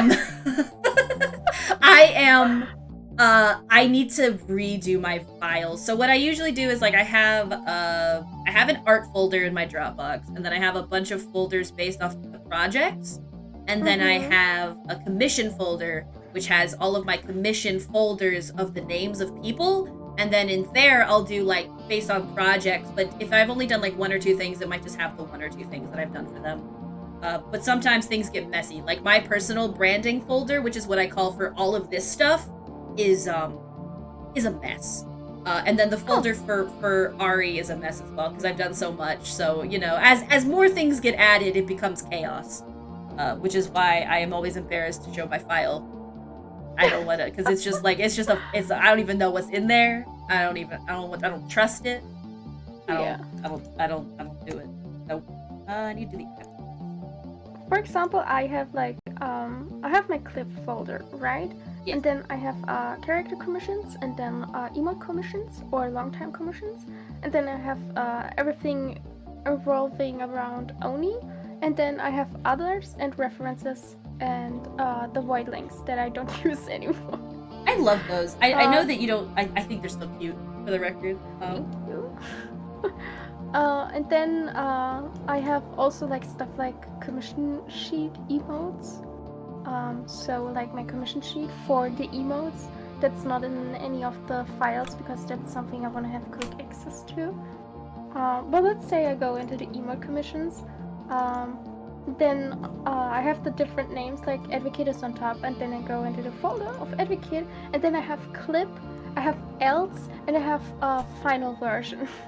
Let's see, I think having a final version is super smart. I should probably do that. Yeah, I find everything super quick. I don't like mixing the PNGs with the clips, because when I want to open something, sometimes I don't know if it's a clip file or a PNG file.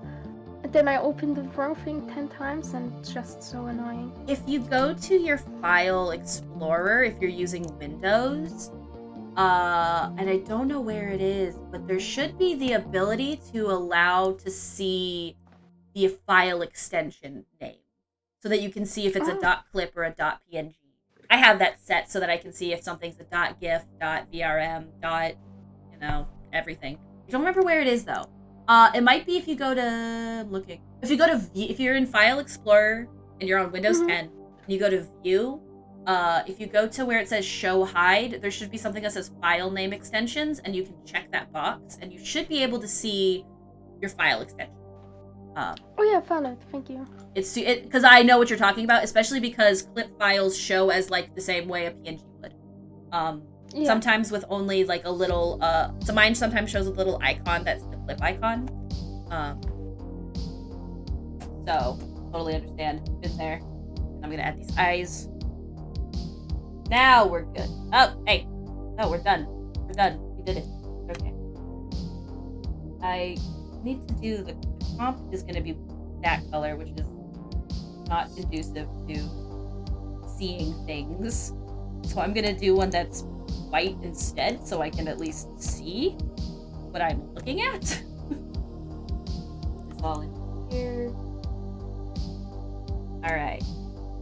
So now we've got this image put in. I gotta start putting in files in the right spot. Oh my god, that's so cursed. It is.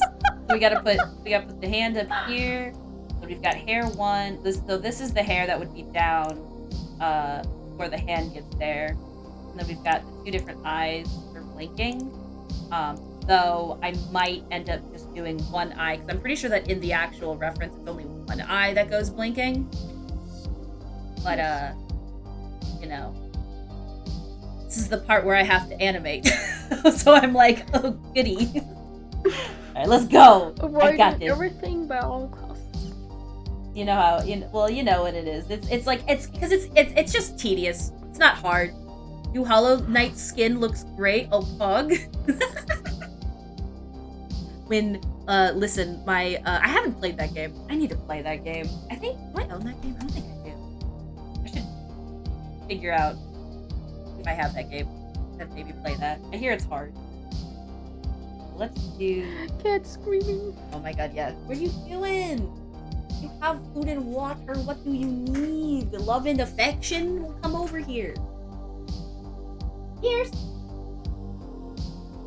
Oh, she just wanted to scream. She doesn't even want my attention. She's like, nah. Oh, wait, no, she did come. Hello. Come here. Trying to figure out how to get... I have it's a quote, I call it a standing desk, but it's not quite a standing desk. It's just a really tall desk. It means that, like, in order for her to climb up, she has to jump, and sometimes she doesn't want to do that. Anyway, back to... So I'm gonna do... I gotta look at my gift. Yeah. Oh, I didn't do an open mouth. I will have to do that but I'll put that in a second. Because that one I might do as a image that clips into mouth, I think. Like when I'm coloring this, I'm thinking about how I'm gonna color this. And like I uploaded this as sketch line art, but I think when I actually go into it, I think I might do it the way that live 2D artists do it, where they have like the mouth and then they have like a portion of that mouth actually on a different layer. Yes. Start with the arm.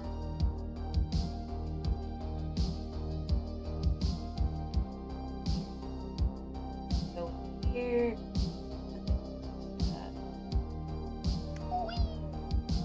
Yes.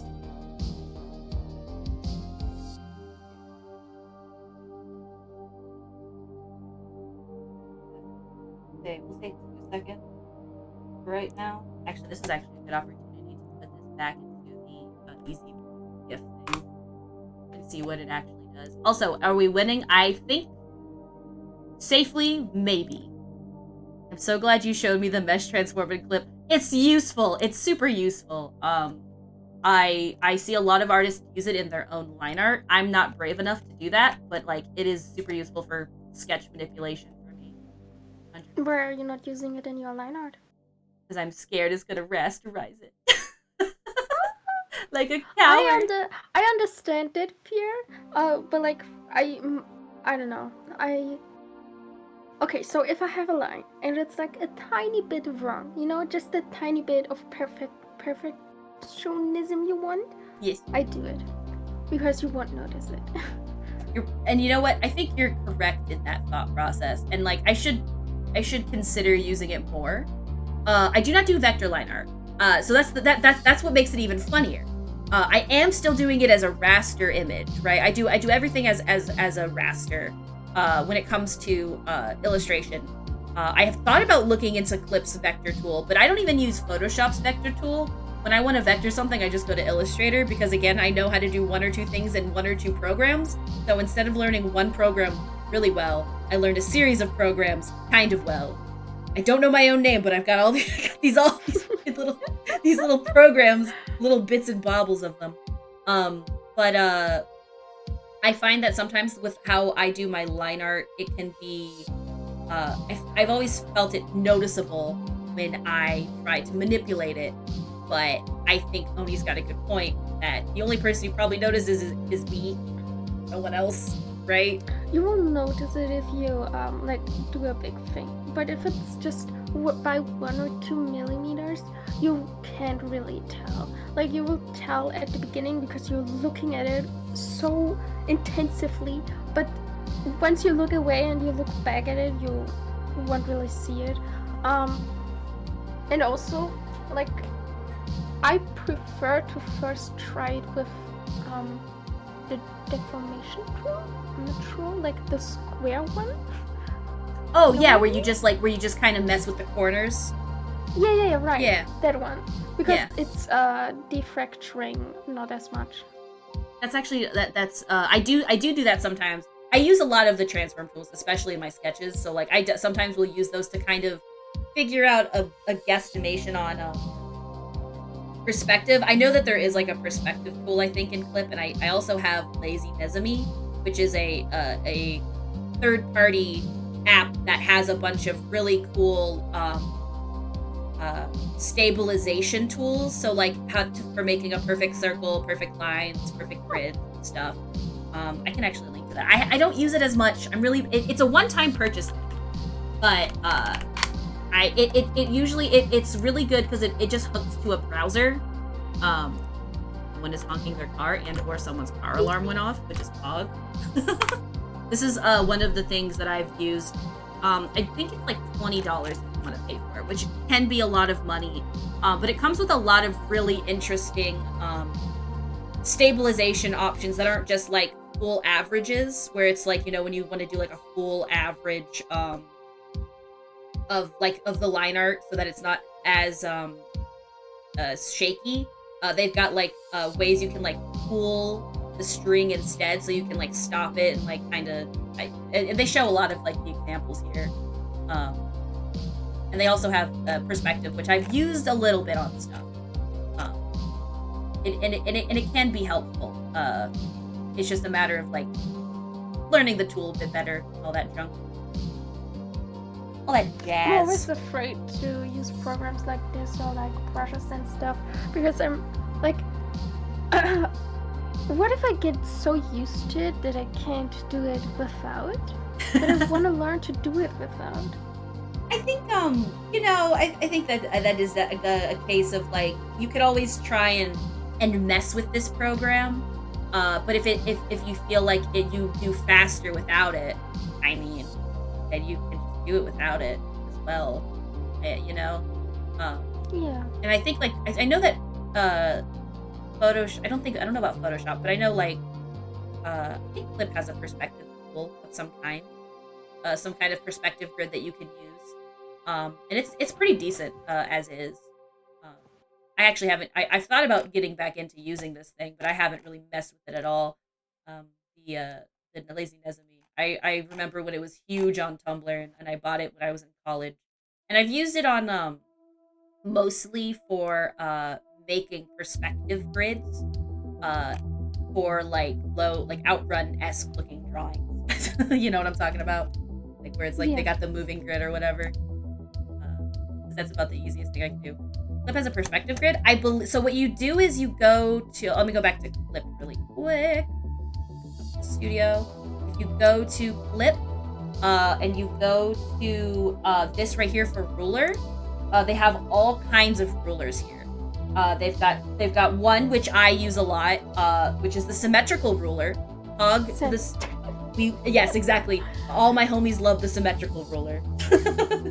It's super useful for drawing facing forward and getting things without it being like, a mess. And then the perspective ruler is here, and so like you can like you put down a line, and then I think you have to put down another line, and then you start to like make all kinds of stuff with it. And I haven't used it a super lot, but it's right here. So if you want to mess around with it, it's pretty nice. There's also, I don't know what figure ruler does. I'm guessing it does it based off of based off of these shapes. So if you want to get like a specific shape, you can do that. Curve ruler, that I'm assuming does curves. Because curves are hard. Lord knows.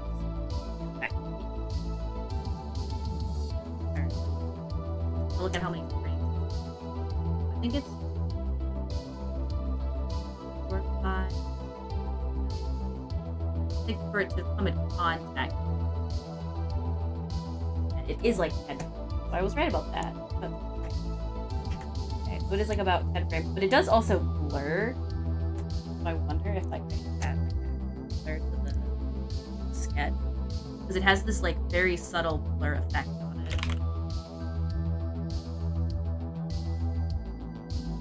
Blur.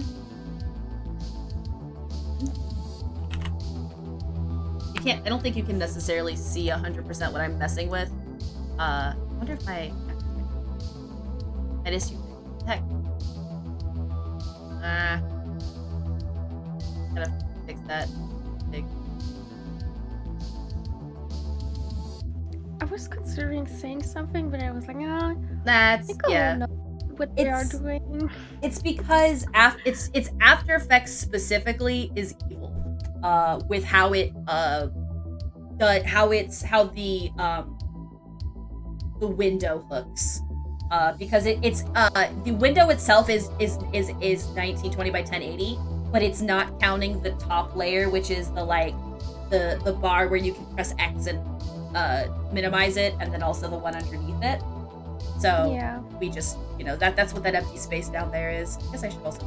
I have that problem with clip. Yeah, maybe I should just. If I just, I don't know. This is. I don't know if it's easier to see it through here, or if it's easier to see it here. Would this be easier? Because, like, technically speaking, you can't see as much. After Effects is always something. I don't know how people get After Effects visually in their stream. I haven't quite mastered that. But maybe I'll just sit This here might instead. work out better. Yeah. So if I do, what is this? This is striation errors. I want that. I probably want this. Like that. No, it doesn't really do it. So then what is motion blur? Oh, they have this.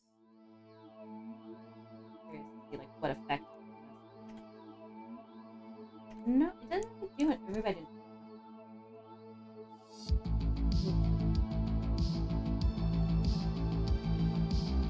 I think I'm gonna hop out. No problem. Gonna get some food. And then rejoin you in the chat. Yeah. Yay! Thank you for having me. No I problem. really enjoyed talking I had a about great art time. so I always much. love talking to you. You're awesome. Also, I keep interrupting you, but you're awesome. No, you. I'm right. also interrupting you. Don't worry about it. I'm actually going to take this as an opportunity to make myself a little sandwich. So I'm going to go quickly into intermission. Okay, let's go! And I will see you guys back in about probably like 10 minutes, probably less. I just need to go make myself something to eat as well. So Yes. I will see you guys later. Adieu for a second. Bye. Bye.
am back.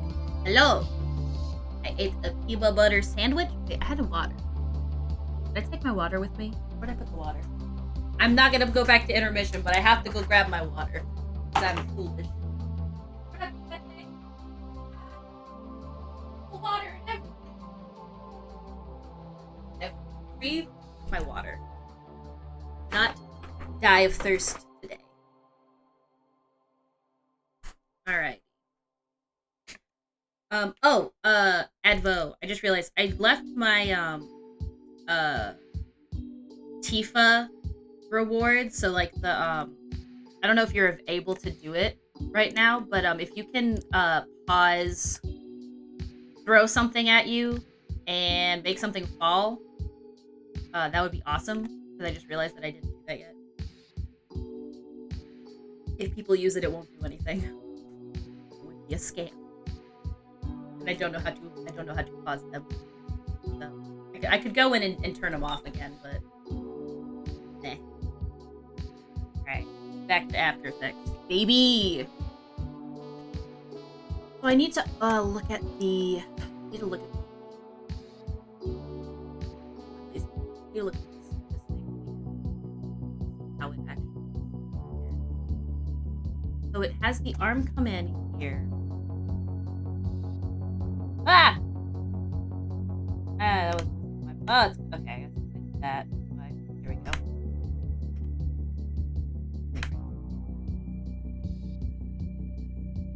Then I need to compare that to my other image.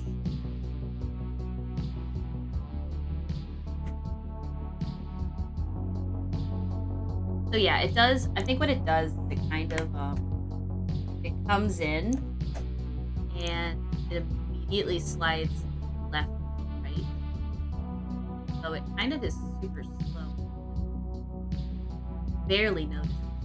It's barely like another thing here.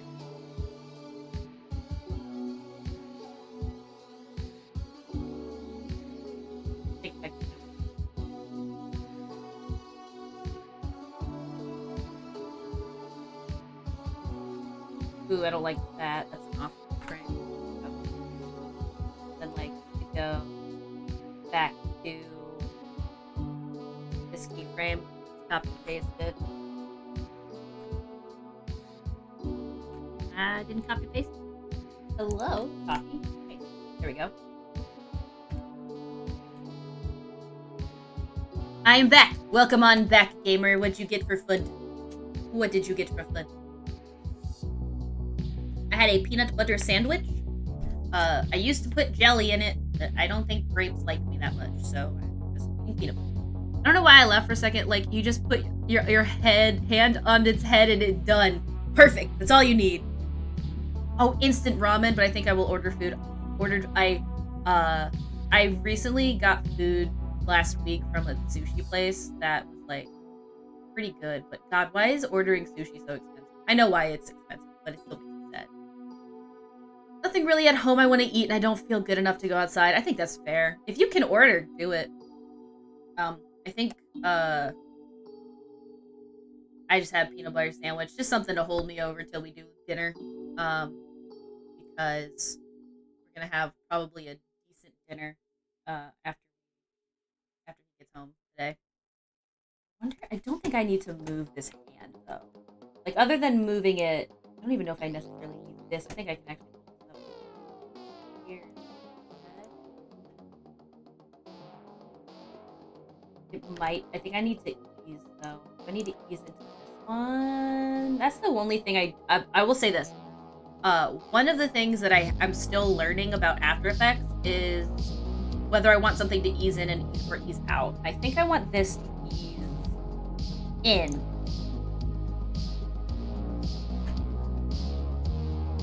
Yeah.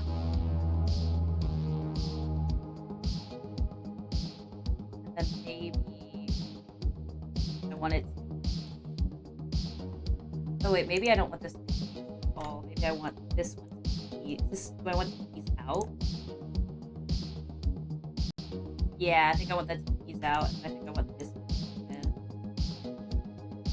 Like, hopefully that's good.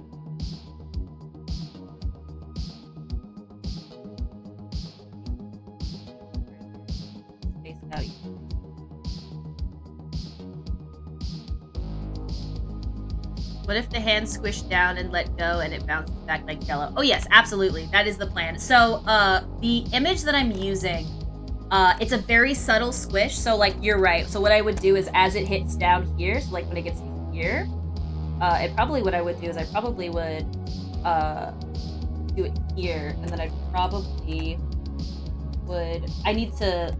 Oh wait, I need to do something. How do I want to do this? I think this might be something that I asked.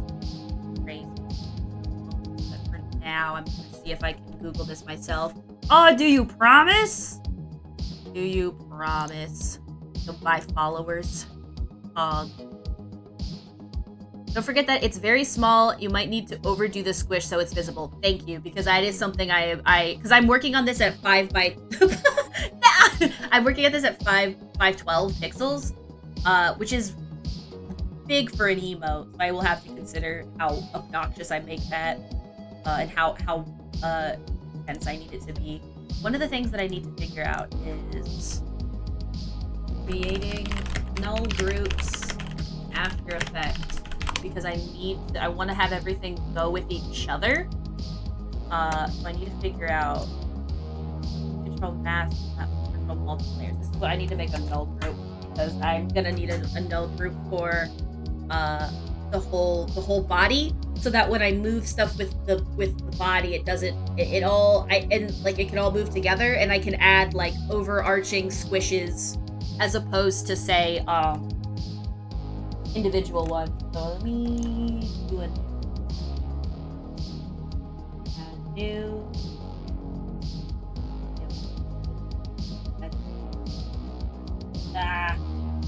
Oh, is it because I'm in? Editing. Here we go. Null object. We'll call this null object.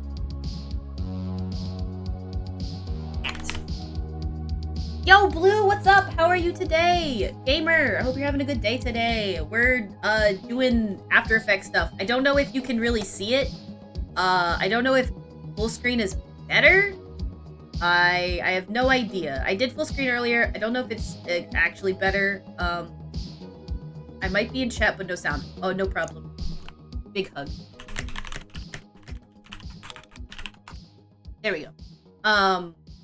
But I'm not quite sure if I want to do it this way or the other way. If I'm gonna do it for this way, this for now. But if enough of you guys are like, I can't see shit, then I'll switch it, because there's just a lot going on in After Effects. You know, there's a lot of stuff you can look at. So at the very least, I can make that big. I added this, and I want to parent these do this. I think. Attach to it. Yeah, I just want to attach it to that like that. Yep. So I attach it to cat. And I want to attach that to cat. I don't want to attach them. I want to attach. Actually, I think I should put eyeballs underneath. Whoops. Eyeball 2. Hey Zab, what's up? How are you, gamer? Hope you're having a good day today, and I hope that you have a good tabletop tonight. And also, I love you and your pug. One of my good friends. I am trying to animate using After Effects. We'll see how this goes. I'm excited to mess around with this. So now everything is attached to this. So if I move this, it moves the whole. It almost moves the whole cat, except for the mouth. I didn't. There we go. Now it should move the whole cat. Now it moves the whole cat. Check that out. Try my damnedest here, but hello, I love you. How are you? I'm doing pretty decent today. I'm feeling a lot better today than I did yesterday. So that's good. I am just kind of chilling and trying to figure out animating vibrating petted cats. Oh yeah, so I don't have I'll have to send you it, because I don't have the image like easily accessible through a link, but this is what I'm basing this image off of when I send it to you. There we go. This is the image I'm doing. So I'm trying to figure out how to do something, excuse me, like what I sent you, but in my own way. Also, my music stopped. I should like fix that. I need it to be DMCA. I don't want to get copyright stricken. See how this goes. I love it. It's super cute. I am a super big fan of the little emote. I think that most of these emotes that I posted, or the one I posted, I think it's made in live duty, but obviously I'm not using that. Have a good lurk, Oni. Have a good lurk. Hope you have a good rest of your day. So I knew that drawing with your arm instead of your wrist is better for your body, but it was hard with the tiny Wacom I have. I found a Huion that we apparently had, and my strokes feel tiny. It might try. What kind of Huion? Is it like a Huion canvas? Cause it might just be that yeah, when you it takes some getting used to drawing with your whole arm when you have a bigger screen, but your arm will thank you. That is the one thing that I think can benefit from a bigger screen. I was looking at Ross draws, and I think the screen he has is like, it's like a fucking 30-inch. It's insane, the size of his canvas. It's huge. Like almost half of his body. And I couldn't even imagine drawing that large, but I will say that I think that my wrist hurts a lot less since I've been drawing with this. I reduced the workspace, now I just need to get used to arm movements. That's, yes. That probably helps a lot, actually. I think, did you have it originally set to like your whole screen? Was that kind of the issue? Some of it? Because I don't really mess with that, but I could see it being like having it actually working like just around here. It'll take some getting used to, but I think that and like obviously, you know, everybody has a different setup, so it doesn't inherently change anything, but the more you're able to use your whole arm versus your wrist, the better off you are. And so accounting for that in how you draw and what setup you have is, I think, very crucial. So now if I wanted to do a tiny little squash as a tree, I wanted to set it to normal. I want it to be like this. Actually, I think I don't want to do this. I think I want to do a puppet work on the whole thing. Edit.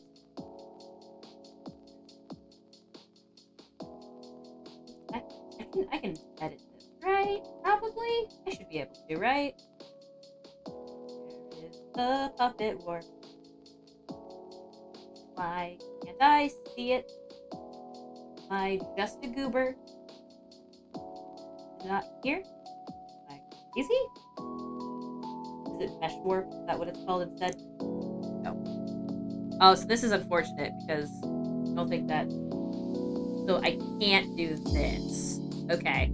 So that's good to know. So I can't do the mesh warp to the null, which makes sense because the null doesn't have anything in it. It's just holding everything else.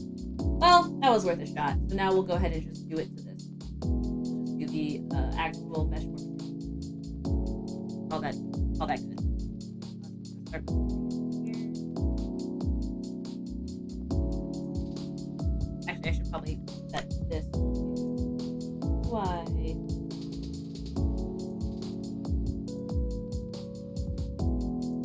Or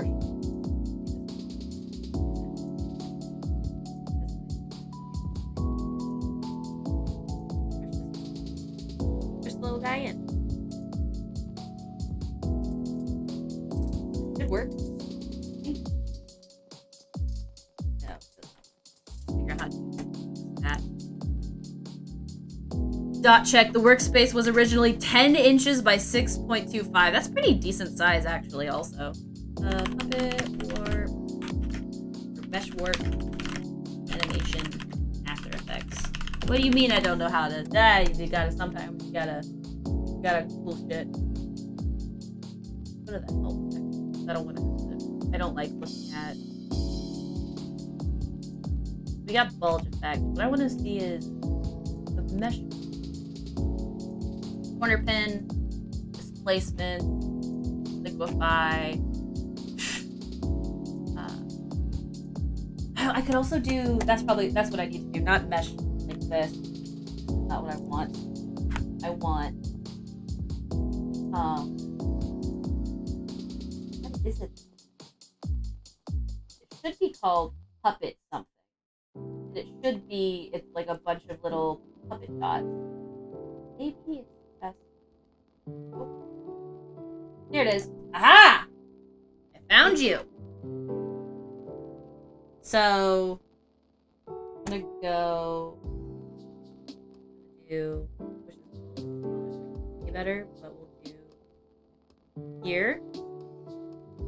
Do one here. Do one at the very edge of this drawing, and at the very other edge of this drawing. Do one at the chin. We'll do one at the bottom. Then we'll do one at the ears. We'll see how this goes.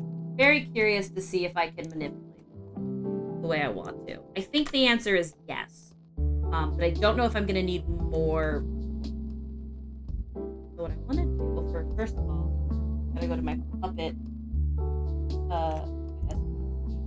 I don't mesh. Yeah, these are the deforms. Oh, okay. So that should be where I want it to be. This here. Squish.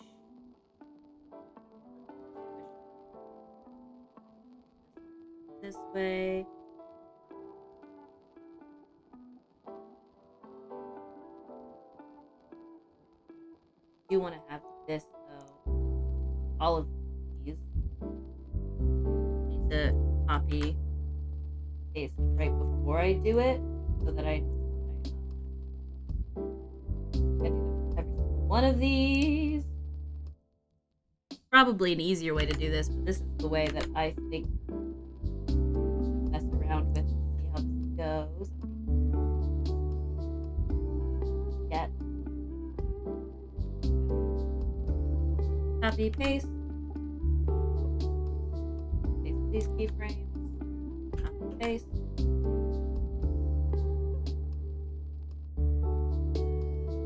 I could probably name these too. So like this is center head. I might actually do that. Is F2 to I name? No, it's not F2. There is no function for rename.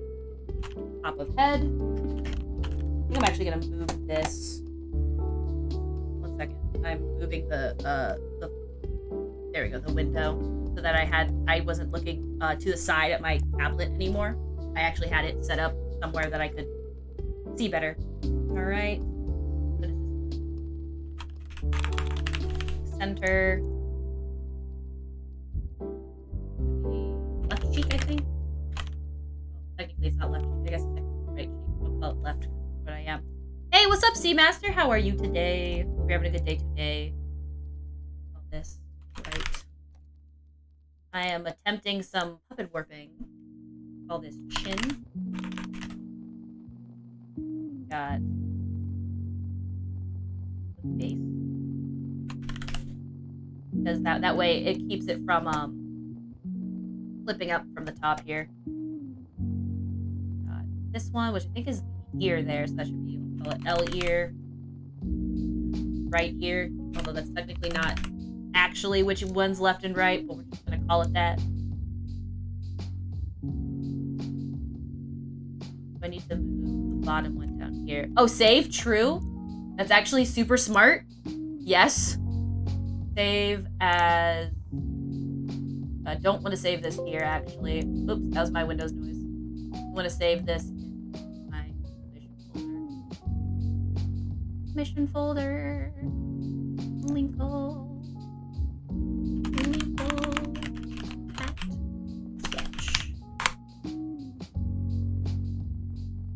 Oh, come on. Save as. My Discord doesn't want to be nice.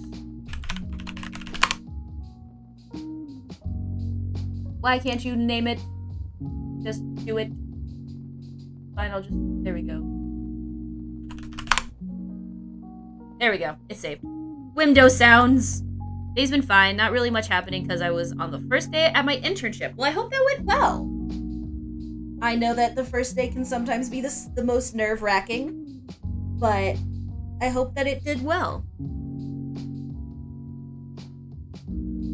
I am never done an internship, but I have I can imagine. I think if I scoot frames back a little bit.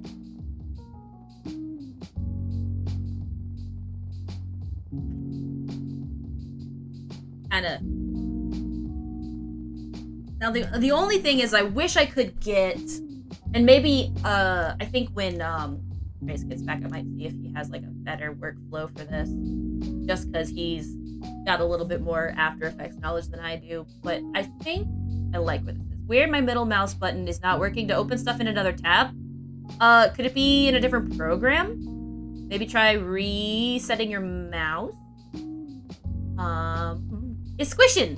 Yeah! So, I have to make sure, so the hardest part about this is going to be making sure I get all these keyframes good. So, this center, right? So that one I probably want it to go, we look at the GIF one more time. Yeah, so it kind of looks like it somewhat causes the head to go down. When I'm gonna need to consider the micro movements in this. Why is that everything because I think the reason is because I'm not a programmer, but my guess is sometimes it misses a step, so it just is better to go through all the steps again. That way it fixes the problem that it had, so to speak.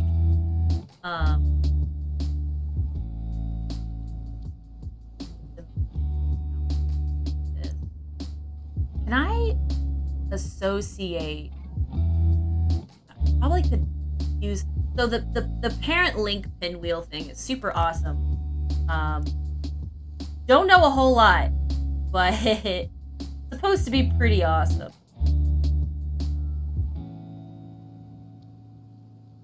And I could probably pinwheel like this to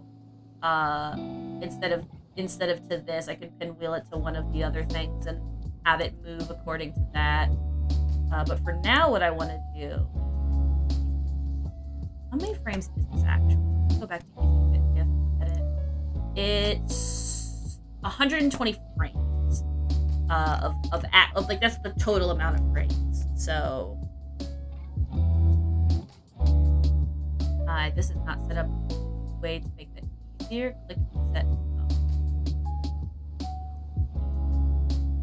Wish it was not. Nope. Oh, I guess it has to be. There was a way to change it to frames, but I guess maybe you just have to do that by fixing it again. So 120 frames, like. Oh, it doesn't even do that anymore. It just stops counting them after a certain point. Okay. Well.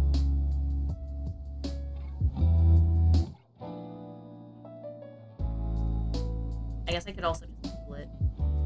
Probably better.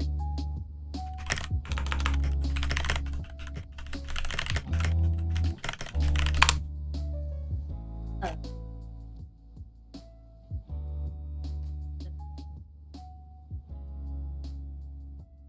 Here we go. You? 30. Oops. Did you see any changes in engagement in your Twitter since you have been posting a little more? Kind of? I was kind of like real peepo shy about the thing I posted yesterday where I was talking about how streaming has made me more like it's given me a lot of like more like positive validation in the sense of having people tell me I don't have to apologize as much, and I got a lot of engagement on that, and I was not anticipating that. So I think kind of. I do think that you get more engagement the more you post, but I think there's like a sweet spot to how much they want you to post. You know? So it's 4 seconds. Is that really it? 4 seconds. Okay. That's what the calculator says. Who am I to judge? So the end of the animation should be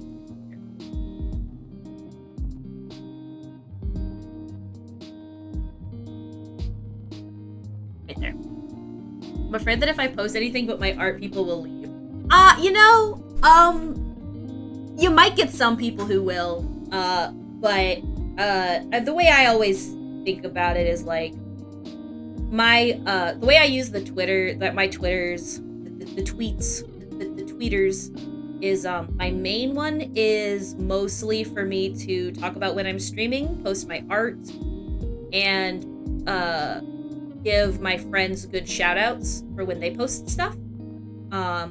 And then also it's the main thing that I use for like replying. But sometimes I forget which account I'm on, and sometimes I'll reply as my OC account. Then I use that as just like my random brain thoughts, the random skittle thoughts that come out of my head. I have adopted the thing that Kareem says about skittle brain. It's now part of my vernacular.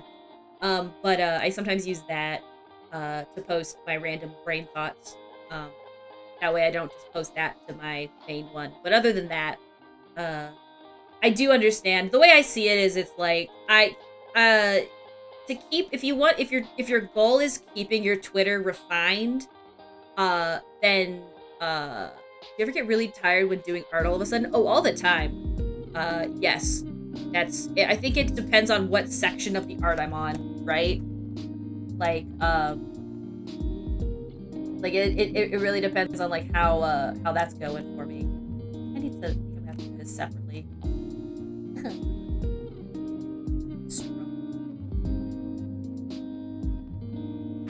Social media engagement, Sedge. I don't know how it works.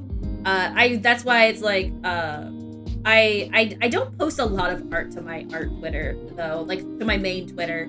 I should do more. Like, I think the one thing that I definitely need to do better on is if people ask me for art that isn't just a big piece, I should have something set up so that I can show emotes off. I just don't. I don't know why.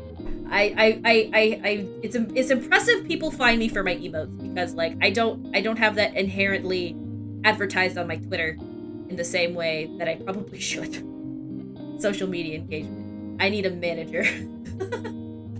The best way to be an artist with social media engagement is to pay someone to do the engagement. God, it's just a lot, you know? A lot going on. I think I can do this with just the scale. Like if I do... I need to look back at the playthroughs. I started posting stuff on my Ko-fi as well, and I'm also planning on using Ko-fi for commissions instead of the weird chaos that was going on Discord.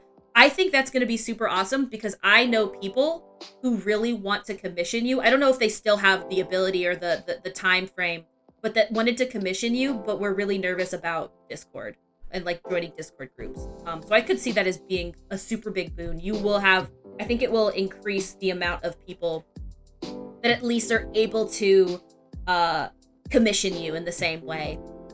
Always, anytime you increase or you increase accessibility to your work, it's gonna, at the very least, give you that extra edge.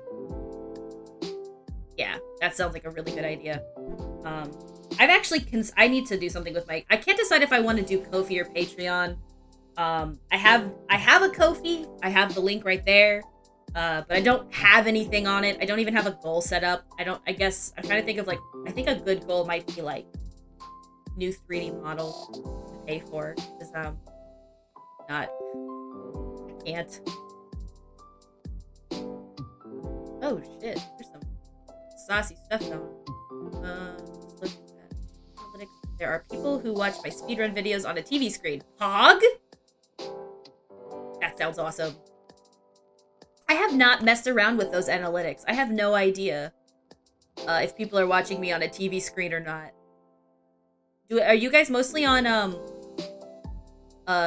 like I mean when I watch most people it's either mobile or my computer. I need to see what frame. There's probably an easy way to do this, but I'm not there yet. I want to figure out how mouth is just and it starts to do that. It's so subtle, but I could also upload that GIF as a PNG sequence, maybe. That probably would help a little bit. But I don't think. Let me just share it.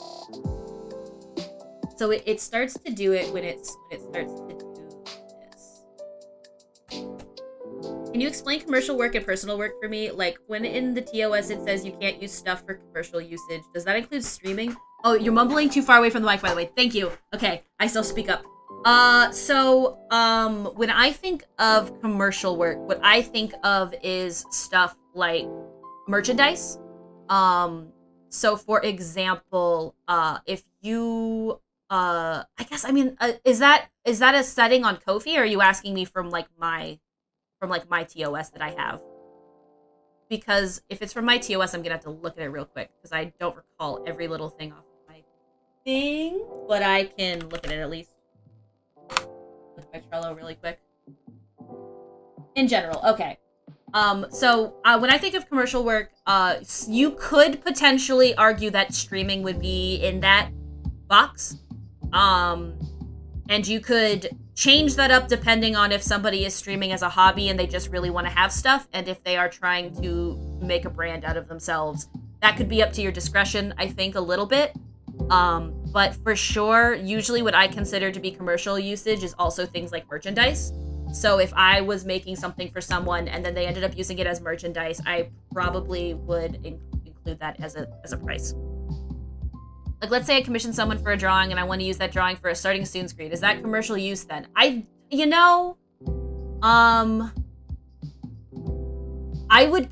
think that's an actually super important question, and I think that would depend on each artist. What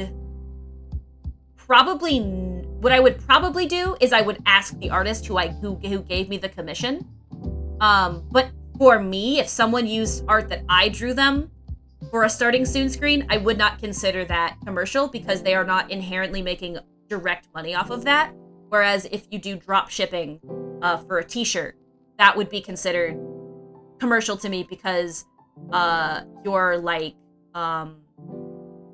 making consistent purchases off of one object, if that makes sense. And that might be, I don't know if that's a really good way to think of it, but that's how I for sure see it. I think I have something here. My TOS includes stuff like so some things you can include in your TOS are things like what you're receiving. So for mine, I say commissioner shall receive uncompressed images, videos, and vector artwork as needed. In specific cases, the original PSD, AI, Premiere, or After Effects file can be provided, but that's a case-by-case basis thing. For me, I also have here, once the transaction is complete, you, the client, will own the final product. Credit is preferred, but not mandatory, and that's because if I were doing something on a more commercial basis as a freelancer, you don't inherently have to do credit for that, and I know that's probably, for some people, a little wishy-washy. And I totally respect that, but that's just for me personally. I'm fine with it either way. I'm fine with being just the artist that you don't inherently credit, and if somebody wants to afterwards, they can. That'd be awesome. I already got my payment for it, so I just need 1K more and then I can redeem sandwich or dumpling. Ooh. Merchant stuff was clear for me. I wasn't so sure about stream and overlay stuff. Yeah, because for me, I see stream and overlay stuff as UI design. I wouldn't inherently consider that commercial. Although, if it was, I think it depends on the size of stuff. 3 hour strong lurk. How are you, zombie? I also have here, where do I have here about, I'm trying to find my thing about royalties. I have here a royalty section, which I haven't really had to use, but once or twice, I think. Which is that royalties will be determined between clients and artists as necessary. Types of royalties, I have a flat fee determined for a single payment on an idea, and then an ongoing fee, a percentage determined by client and artist. This is only necessary for things such as merchandise designs. I've only had to use it once or twice. And that was just because that was the decision that me and the client made. but it's a case-by-case basis kind of a thing. Just lurking like usual. I hope you're having a good lurk. What else do I have on my thing? I can just send you my contract, quote unquote. It's just in my Trello. You can look at it and see if, like, how you feel about these. Let me see. It says, depends on, okay, health. Don't draw certain things. Okay, also totally fine. Oh yes, I'm actually reading it now. Can be used for stream and personal use. Awesome. If you want to use them for commercial use, speak to me first. You could add a section where you explain what commercial use is, and then probably just say, like, something along the lines of, if unsure, ask. You are not allowed to edit my artwork in any way or form. Okay. And then no refunds unless I'm unable to fulfill the... Okay, that's also fair. Those are pretty decently fair things. The refund thing is actually something I probably should add to mine. I've never had to deal with anything that had to do with that. However, you should always cover your bases. That's the whole point of terms of service, to cover your bases. Having a refund policy is actually super smart. I don't think I have anything there about refunds. Nobody use that against me. I will add that soon, I'm sure. But I already have I have a statement also that payment is required for the artist. Payment is required before the artist will deliver full unwatermarked copies of the product. That's something that I have in there, so that way if I'm waiting for money, they understand that I have to be given my payment in order for them to receive the art. In the past, I took money only after I'm done with the commissions, but I've started to take 50% upfront from new clients. I think that's super smart. Also, that's what I do. I do 50% when I do. Definitely state whether you allow. Oh, I think I have that somewhere. If I don't have it in my Trello, it's definitely in my PayPal invoice. Like, I'm almost positive that's something in my PayPal invoice. Where's my? I gotta look at one of my PayPal invoices. I don't even know. Where even is that? How would you phrase that? Let me look at mine, and I can give you some advice on that really quickly. While I look for an invoice. Okay, here's new invoice details. That's taking like 10,000 years. Commissioning you are not permitted. So this is what I wrote. This is the line that I have.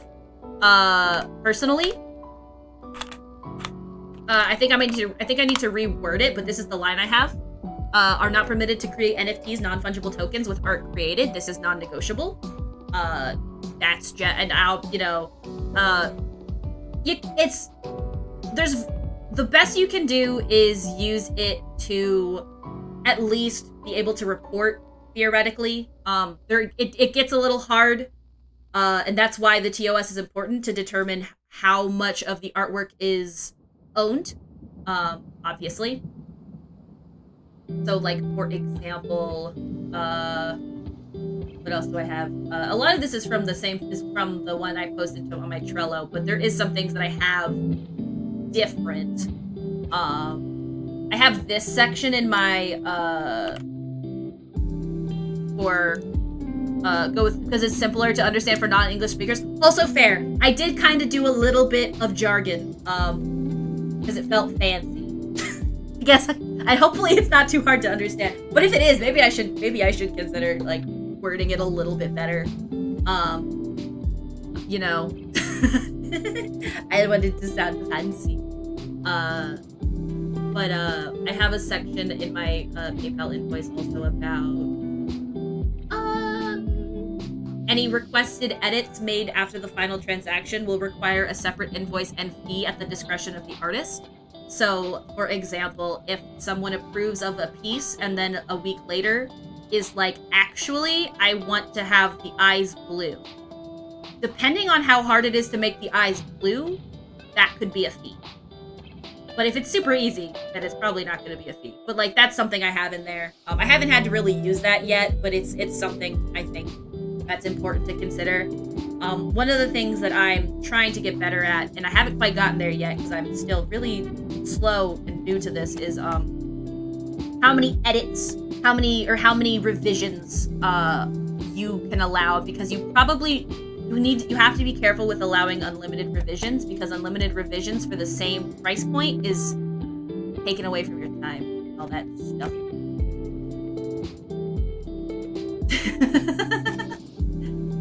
Oh, I want to see it. So I'm reading this really quick. Oh, that's so awesome. Okay, so I'm reading. That's good. Awesome. That's awesome. Yes. Display. Yep, that's awesome. I like the way you have one for a display with watermark. That's actually a really good way to put that. That's actually something I haven't really quite figured out a good way to include that. Oh, interesting. You have one with background, without background. Okay. That's awesome. That's actually really good too. Having it whether or not they want a background transparent or not. Also, sorry if I'm just reading it out loud. Probably don't have to. If you'd prefer I didn't, I don't have to. But I think that this is actually super awesome. I should actually get some kind of copy pasta. That's not a bad thing at all. I was recently asked if I do commissions, and hopefully I didn't scare them away, but like as soon as they talked to me, I kind of just went blah blah blah about all stuff. But I think it's super professional to have this. All changes are free. If you ever see something you don't like while I'm still working on the drawing, please. Oh, so you do have a revision section right there. Awesome. Changes, details. That's so super important to have. Yes. Beautiful. Is beautiful. Is beautiful. Thank you. Yes. A chef's kiss, that's for sure. TOS is not easy, I will say. Right. See, I'm trying to see how much more. I might work more on this off stream, because whenever I get into After Effects, when I don't know what it is I'm doing, I always feel like, uh-oh, wasting time. It starts to do a little bit of the. I don't think I'm gonna get it 100%. Like, I want to at least get it.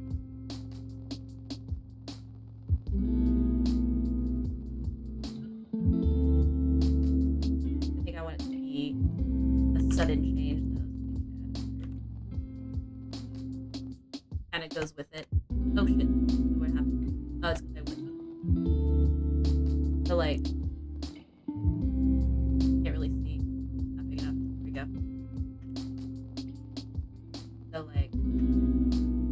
I think I put like a marker here somehow. Like that. Like I'm just kind of figuring out some of this. I want to get the main bits and bobbles. Eyes, I think I can do this with just.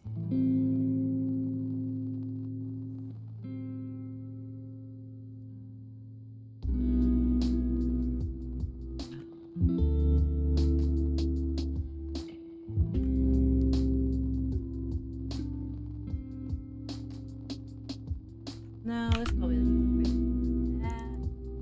Oh, opacity would probably be the way. Well, I don't know if it'd be the easiest way to do that, but it would be a way to do that. Change the opacity on it. Alternatively,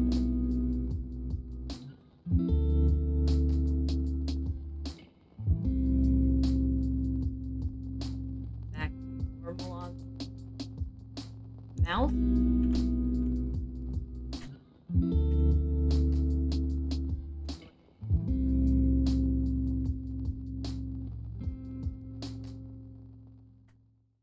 Alright, so it kind of is pretty long transition between these two.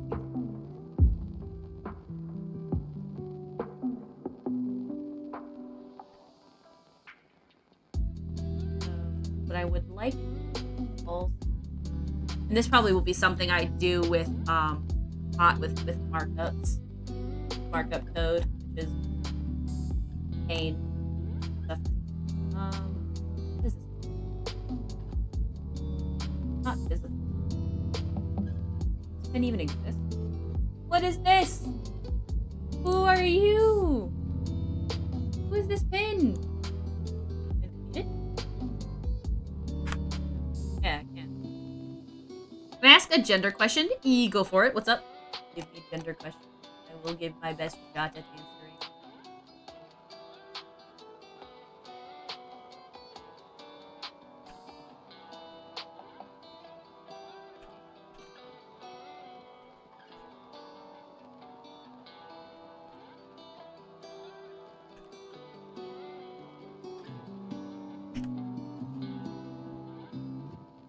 Jen Nickel 2 22.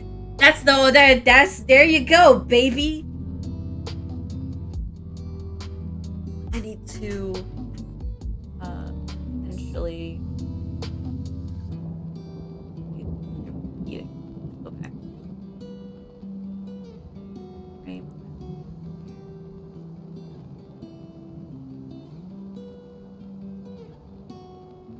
The pronouns they, them, do they only go for non-binary people, so people who neither feel like they identify as one or the other gender? Or can it also be for people who identify as more than one gender? I think the answer to that question is kind of just a yes. There are tons of people, I believe, who use they along. So there are some people who use two different pronouns, and I'm not the best person to describe the exact reason for, because I only use one set. But there are people who use like she, they, where they have both of them. But it really just there's no like solid yes or no kind of a thing, because a lot of people prefer to treat gender as just a thing that you feel rather than a thing that is defined in a lot of ways. So like I feel like also, yeah, I guess it really just depends heavily on the person. But like if you feel like you are, so like for example, I personally I do not play either game, so to speak, which is a funny way of just saying I've never really felt like I am female, and I also don't inherently feel like I am a male, though I do feel more masculine in my overarching sense of self. But because I don't feel like 100%, I don't consider myself like a trans mask person in the same sense, so to speak. But what I would consider myself is non-binary, since that to me has always felt more approachable as an option for me. I keep saying so to speak, but it's because it really is just like it's every person, in my opinion. That's why I don't understand why people get so up in arms about it, because it really doesn't affect people in the same way that I feel like people think it does. Because the only person that it affects is the person that feels that way, you know. At least, you know, without getting into arguments about it. That's just how I feel. But yeah, I see tons of people who, at the very least, would argue themselves as gender fluid, which is kind of similar to what you're talking about. Gender fluid is where people feel like they are both, but not necessarily at the same time. Or rather that their gender is just very flexible, you know?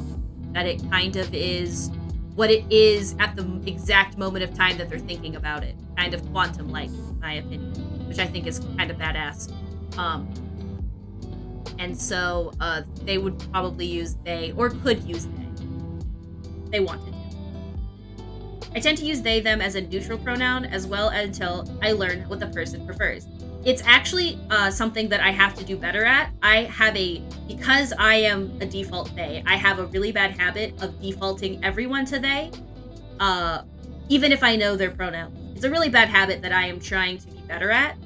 But I do believe that it's a pretty good, I always prefer when people use they, as a general rule, because it's, you know, you never know what people are thinking about. Also, non-binary is an umbrella term, correct, for anybody who doesn't exclusively identify as male or female, correct. It is more, it's kind of interesting. I've seen a lot of people say non-binary fits into transgender. I can see why that is. I've never known if I could feel like that would identify myself as that, if only because what I want from being non-binary isn't inherently the same thing that someone who is like a trans masculine person or a trans feminine person may want. So I was never sure if I could put myself in that same umbrella, but I do know that even within non-binary, there is even more of a spectrum, so to speak. I'm really all for new gender identification, but sometimes I feel like it's getting a little silly when people have 20 pronouns. It just feels like they are not taking it seriously, but trying to be super special. I think the way you have to think about it is it's just exploration. So some of it is definitely can be difficult to unpack, but the best way to go about like talking to someone who may have what you call like 20 pronouns would be just to understand that a lot of the times people are kind of just going on this journey. And the best thing to do is to, at the very least, be supportive in the sense that, everyone should kind of be able to feel validated in what they see themselves as, give or take, tons of it's things, I guess, but for the most part, I stand by that statement, because I think that, with people, we as a brain, that our human brains are interesting in how we like things. We are complex, but we like to simplify things because it's easier. It's just what our brains like to do. So it's kind of that balance between those two thought processes, I'm not a fan of when people say things like he or she instead of just they. Yeah, I think that they works a lot better. I do know that he or she is kind of still difficult. I think one of my favorite things is, I don't know if anybody's watched In Space with Markiplier yet, and if you haven't, I really enjoyed it. But the protagonist, which is you, essentially, the instead of saying, I think they call the captain they, but they also will say something like handsome and or beautiful, and I just think that's really funny. I as a non-binary person, I love that. They're handsome and or beautiful, and something about that is all-encompassing enough to me, So if you're gonna use something that's in a binary, maybe we should go to handsome and or beautiful instead of he or she. Just call someone handsome and or beautiful. Or not, everything is kind of about group consensus, so, We as a people put emphasis on sorting into boxes, and people are trying to find the right box when we shouldn't have the boxes the way they are right now. I think that for, especially me, I've never felt like the boxes that I was given particularly fit with me, because of all of the things that they would require based off of what I've been told. They sounded dumb for me, without getting into specifics. They also use, so there are also, unfortunately, people who make up pronouns as a way. Oh, that's actually, it's, I've come to terms with some of that. I find myself in two different positions on that foro, because I think that there are people who do it maliciously, actually, and then I think there are people in the LGBT community that are just kind of coping with how they perceive their gender. And so I think it really just depends on how the joke is made and who made it and where you made it at, Like, jokes themselves just kind of, yo! Killa! Welcome for 10 months! I'm just kind of staring at, I feel bad. I feel like I should do Let's Talk because I'm just kind of staring and talking. But thank you so much for Tier 1 for 10 months! Enjoy your emotes and your sub badge and your ad-free viewing. And you're cool. I hope you're having a good day. But yeah, it's like, you know, um, the joke themselves, I think it really depends on the audience, whether or not you make a really good one. You're cooler though. Oh, psh. 9-month streak, let's go. Buggies. In my experience with it, I have a harder time with it because the way I feel fluctuates in way too variable of a way to qualify. That is hard to be on the journey for, I think. I think that sometimes the journey in itself can be a struggle. I hope that you are able to qualify it in the future for sure. If I'm talking about, I don't know if I've misunderstood what you're saying, but I hope that in the future you're able to. I know that it's why for me it's like, you know, I personally don't like certain words used that are considered slurs for LGBT, but I know people, depending on generations even, who feel that they are reclaimable words. And I have some words that I feel the same way about, but I think that it depends on who you're talking to and knowing, and it can get difficult, right? Like, so sometimes it's like when in doubt, just don't kind of a thing. But that it's sort of the kind of situation where you have to like know who you're talking to and understand that if you make someone uncomfortable with how you talk, that it is it. I'm trying to figure out a good way to say it, because there's a twofold way to this, right? Because there's the you aren't responsible for how other people feel, and then there's also the, but if you are saying something to someone to get that response, kind of are responsible. Do I have an answer to that? Absolutely not. Just treat people with respect, and if you say something that upsets them, overall, just a good idea just to apologize. At the very least, apologize for how you made them feel, and call that a day. Feel like, you know, within reason and all that stuff. I find, because I am trying to be less of an apologizer, but I do also like of a person who apologizes. But you know, there's like addendums to that statement. It's not really a struggle anymore, but I just don't rock with any labels or terms because they put me in this box that makes me perceived in too solid of a way that I don't want. That's totally fair. Butts, please, this is serious. Oh, butts, bad butt. Bonk the butt. Everybody bonk the butt.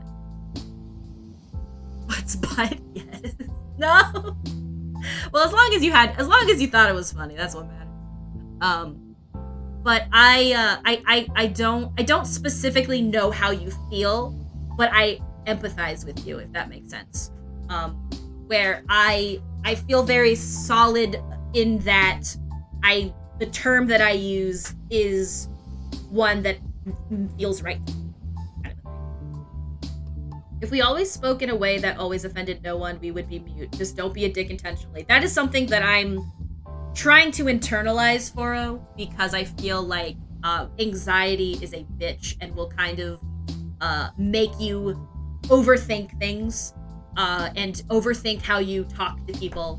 And it is a process to get better at, I think. And I, you know, it's always about, I think the biggest thing is always, it's just like you said, don't be a dick intentionally. Just whatever you're comfortable with. I think I call Kareem they for the most part. But obviously, it doesn't really inherently matter, which I respect. You know,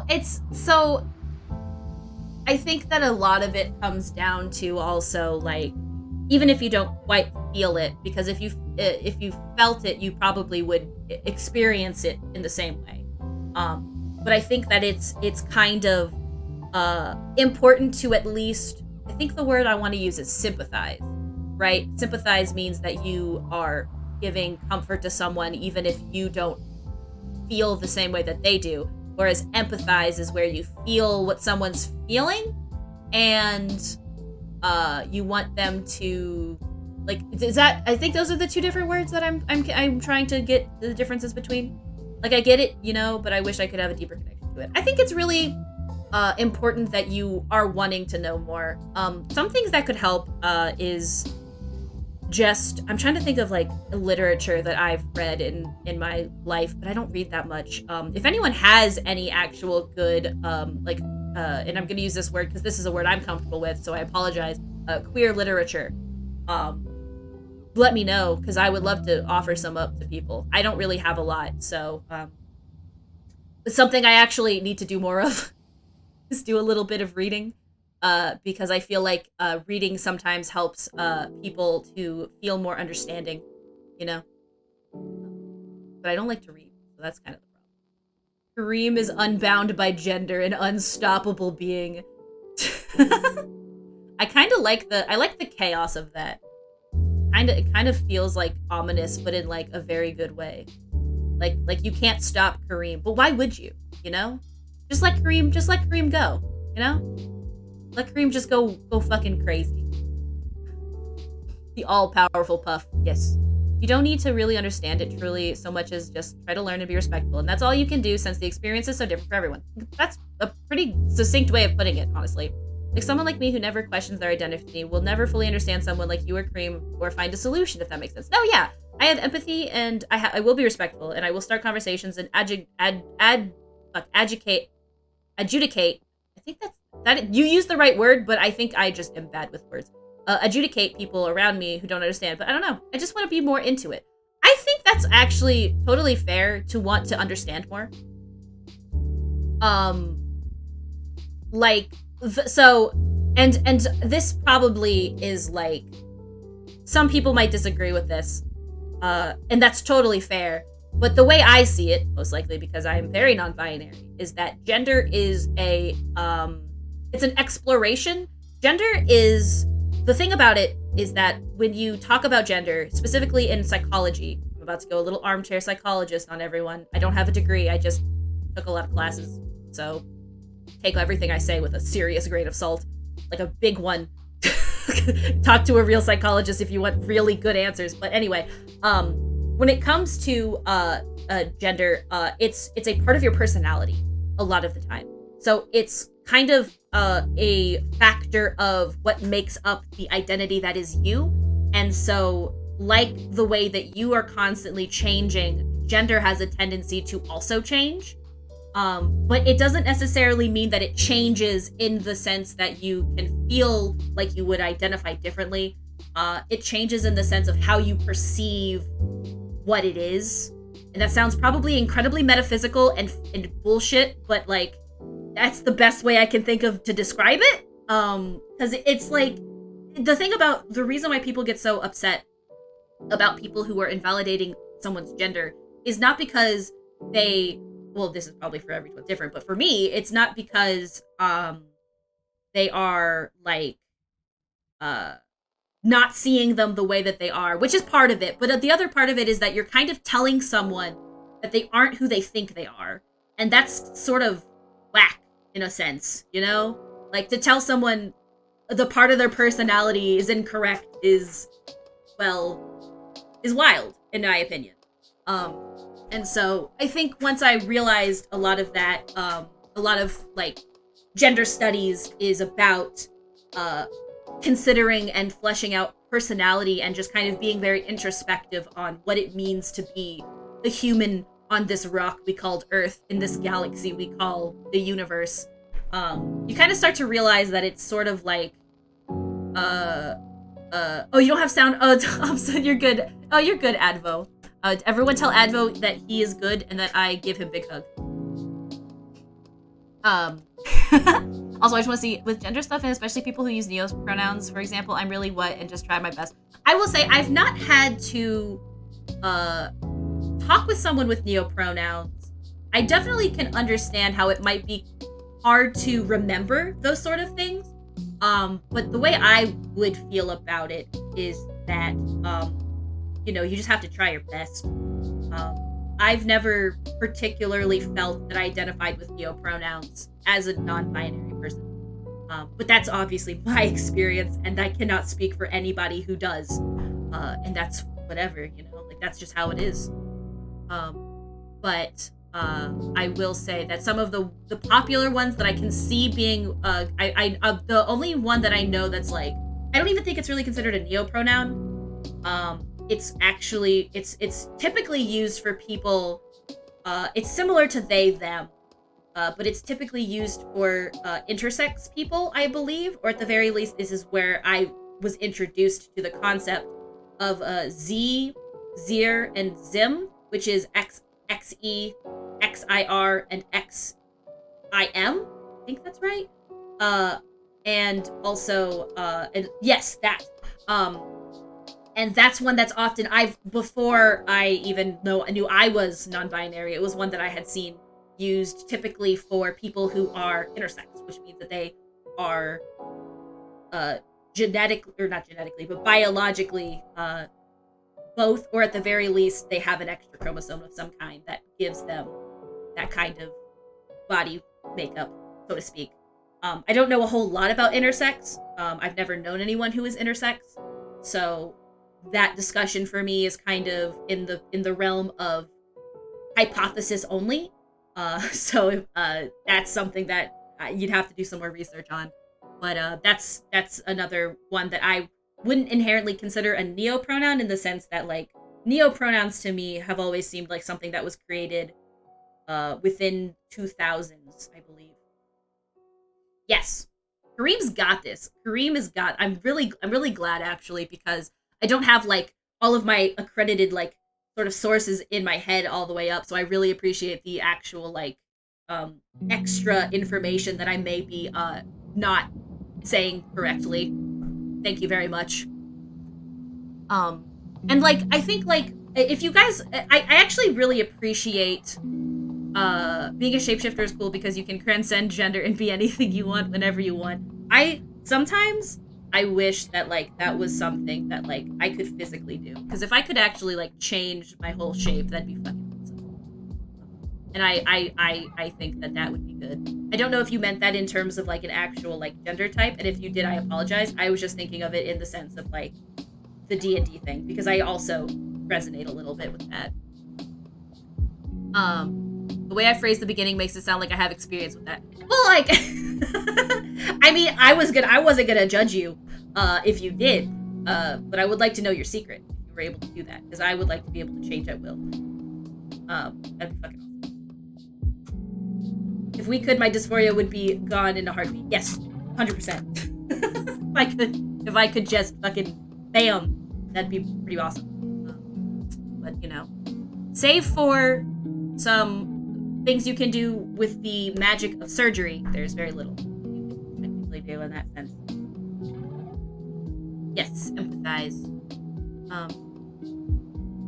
I think that why do you think I chose a slime for a persona? It makes so much sense now. I really like the idea of the slime persona, by the way, and I really like the way people are using.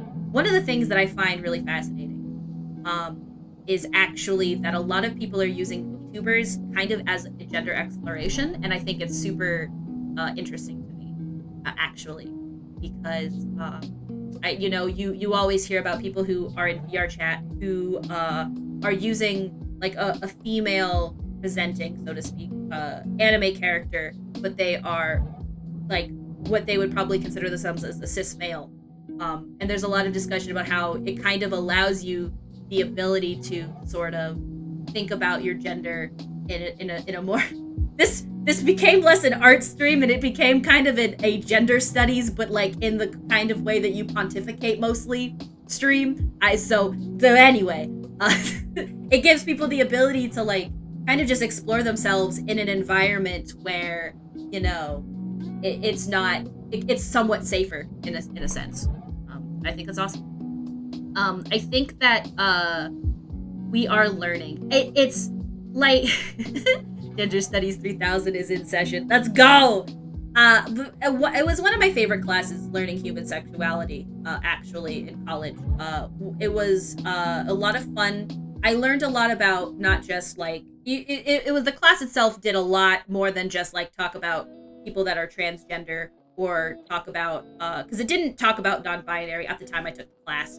But it talked about, people who are intersex, people who are transgender, people who are, I don't think they really talked a lot about like two spirit in the same sense, but like that was something I've talked about in a feminism class where we talked about Native Americans, some. So, there's a lot. The brain is big. We have so much RAM in this brain. It is impressive the way we can think about ourselves.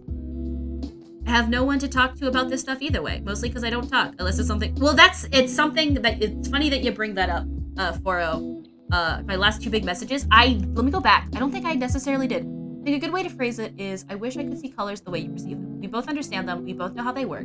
Sometimes we see colors we never saw before, or show each other new colors, but how we feel about them is different. It can be similar, but it can I think it's very interesting, though, that you kind of want to feel that same way.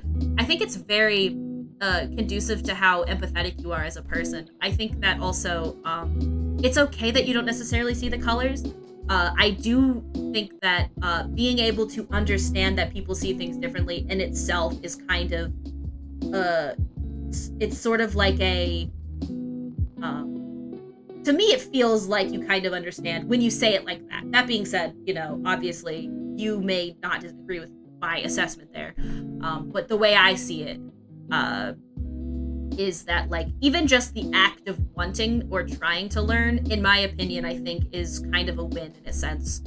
There's a whole other branch to deal with involving imperialism and effects on societal perceptions of gender, which has affected the way I experience gender in the box to put myself in. Because one of the things that is important to know is that things such as seeing people as male and female is not inherent in every culture. I don't know all the cultures that do this, and it would be disingenuous of me to try and explain it all, but there are plenty of cultures, and don't know if religion is the right word, but I'm going to use it anyway because it's the only one I can think of to use, that practice and have believed in the idea of multiple or fluid genders since the dawn of time. Or at the very least, since we've had written word, I guess. Because humans have been around for a lot longer than we've had written word. I guess depending on how you believe that, but I'm going with the way I said it, so, I don't know where I feel like I may have to, like, try this again in another way. I think some of this might, I feel like some of this is not doing too bad, but maybe I should focus on one part at a time. I think because I'm trying to do, like, each part separately is kind of like, there, thank you for reposting it, by the way, Oni. That's when I started feeling weird about it. Of course, this isn't about me, it's about them, but, like, it's so hard to relate to that and build empathy. I will still be respectful, but when they start to have he, him, they, them, z, zir, them in their bio, I'm really confused and I don't understand at all, and just feel like I'm looking at a 14-year-old who wanted their OC to be a celestial horse, but also transformed into a pretty boy, but also be a prince, but also be a wicked dude. I think, the best way to go about it is to perhaps reconsider maybe why you feel that way. I think that there is a lot to be said about teenagers wanting to have a lot of creativity in how they are both presented, as well as also how they are, how they want to be seen. And it is also important to understand that brains are developing differently when you're a teenager and when you're an adult. There's a lot to be discussed about that. When you are an adult, you have more understanding of your frontal lobe, which includes things such as being displeased, which includes things such as like your right and wrong. It includes things such as your perception of reality and other stuff. But that's all to say that, like, there is a lot to think about when it comes to how people are presenting themselves and whether or not it's childish. But I think a lot of it is better suited to be seen from a position of a singular they, at least in the English language, is indeed incredibly is used often. It's super easy to use like a neutral they, at least in English. I don't know how to do it in other languages inherently, But for English, you can just say they because you can understand that that's talking about a person that could be, at least grammatically, could be he or she or they, now that we've determined that they is singular. If that makes sense. Once you realize that it's just like a singular pronoun to refer to a single person, God, this is getting into like linguistics, and I don't even know if I'm saying this right, but like, as soon as you kind of like understand that, I think it helps to get more of the nuance. Yeah, if they don't immediately apparent. Yeah, well, because it's because they is like usually what happens when you use singular they with someone that doesn't necessarily use singular they as their pronouns is they'll say, "Oh, who are you talking about?" And that's like a fair thing to go into the next statement of. That's why I think they is like a fine option, because we have like it's written in the language, so to speak. And there are and the thing about language is, I hope everyone likes coming here for pontification, because that's what we got today. The thing about language is we made it up. We made it up. It's not real. It's all shit that we made up. These are all noises that are things that everyone has decided means something as part of the other thing, right? There's a more nuanced and complex system of gender than just male and female in nearly every major culture with non-European roots. Yes. But like the way my pronouns work would ideally mean that people will switch between referring to me with he, him, she, her, and they, them, but I also don't feel like enforcing it. I'm not quite that fussed about it. Orb Ponderer of Great. I need that as drawing. I feel like I need my face on the Orb Ponderer, because that's like all I do. I don't think I would make a very good philosopher, though, because I don't think I necessarily do a good job of debate, so to speak. But I will say that I do. Oh, do you promise? Thank you. Bots. Follow bot. Do you promise? They wanna.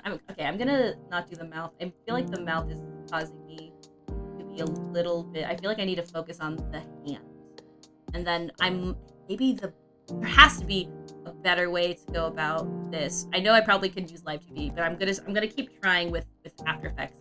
I just am kind of in a bit of a like, talking is more brain power than doing art. So as long as everyone's okay with that, I'm just kind of chatting. But also in terms of using multiple pronouns like that, I actually do feel like if I can try and think about that more, Joshi, for you. And that's not to say like, oh, it will be hard in the sense that like that's a bad thing. Just that if I tend to use one more consistently than the other, it's by no means an attempt to actually invalidate you. And simply just, using multiple words sometimes can get a little mixed up. But that's not to say that you shouldn't at least want that, or at least feel like that should be possible. And I think this is the reason why I don't sketch or stream anymore, because I get so badly distracted. I just like to talk with people. It's fun. Words mean nothing till we gave them meaning, but when I think about stuff like that, it gets existential and philosophical, and then my brain hurts. Well, you do have to come to a point, because at some point you realize we made up all of this, like society as a general rule. I'm not even streaming and I got distracted from my art. Hey! Does that mean it was a good combo? I like to think it means it was a good combo. There's like something like there's something all the way over in the corner that was like getting messed up, and I don't know what it was. I love the talking, it just makes me feel so bad when I wasn't able to finish something. Very good combo though. Yeah.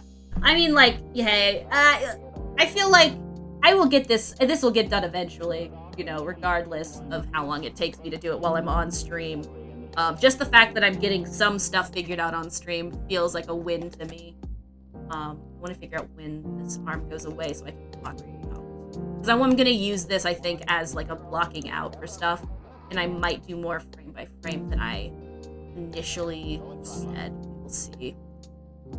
I completely get it. It's all important to make it clear that you're talking to me, which isn't always easy. And I don't expect anyone to keep track of how much they've used each pronoun. Even I couldn't do that. I appreciate any efforts anyone puts into it, though. Yeah. you know, I think it's always down to like just trying to think about people. Stops being in frame at frame 74, and I don't know what frame that is. I guess I should figure out what frame that is. Well, people must have so hard to understand. I think it kind of so for example, there is so it depends on the culture as well. For some things, you know, like we were saying that there are some cultures that already have a lot of that. Don't know specifically. I want to say a lot of Pacific Island is the specific area I'm thinking of that has a lot of gender fluid discussions. I need to look up the frame calculator again. But a lot of those have specific things. Then you also have, for example, some stuff in also Native American stuff as well. So not only like who you can love or people that are transgender, but also, you know, I think the way I see it is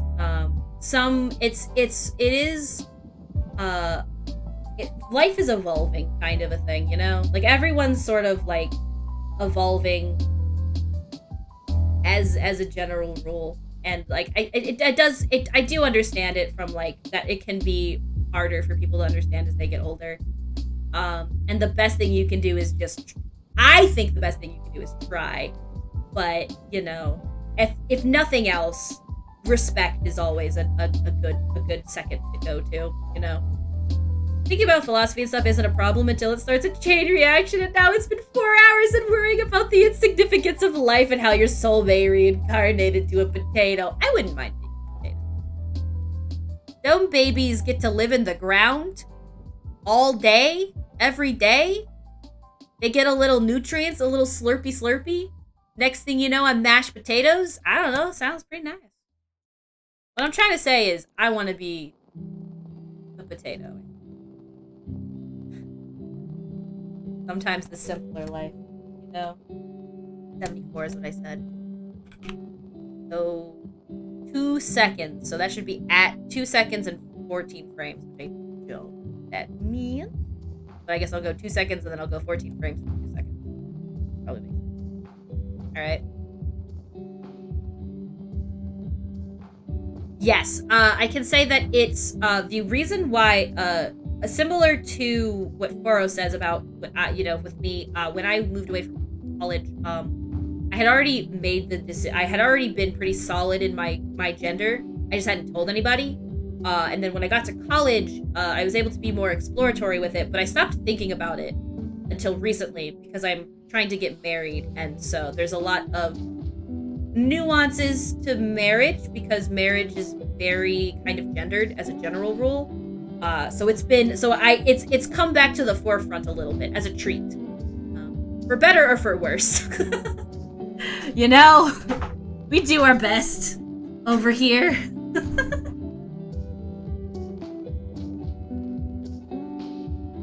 Oh, I mean, we still deal with some of that stuff too. I mean, you know, conversion therapy stuff is don't know why we call it therapy.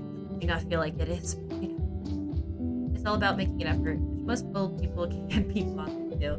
You know, some of it I think is also just like when, you know, as your brain gets like older, it's kind of set. And I don't mean to say that like as an excuse, but just as like that's a lot of it is just like you set your ways. I hope to try and be a little bit more fluid as I get older in terms of how flexible I am in my thinking. I like to think that I've always been a great, just like, kind of flexible thinker in a lot of specific discussions, but, you know, doesn't even try because he believes that it doesn't matter as the person will most likely not be around to hear the pronouns used. What do you mean like, do you mean like he doesn't, I don't think I quite understand what you mean, Joshi, in the sense of like, are you saying like he just doesn't even try in front of the person, let alone even like otherwise? Is that what you mean? I think I need to go 14 frames now. Here? Probably? Because seems right. Move it back here.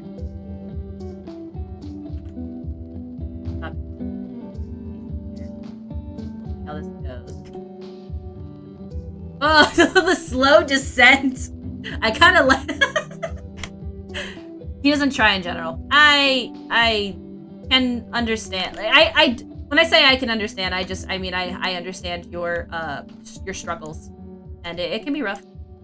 I don't have a good answer for you other than know that I care about you and that I do respect you, man.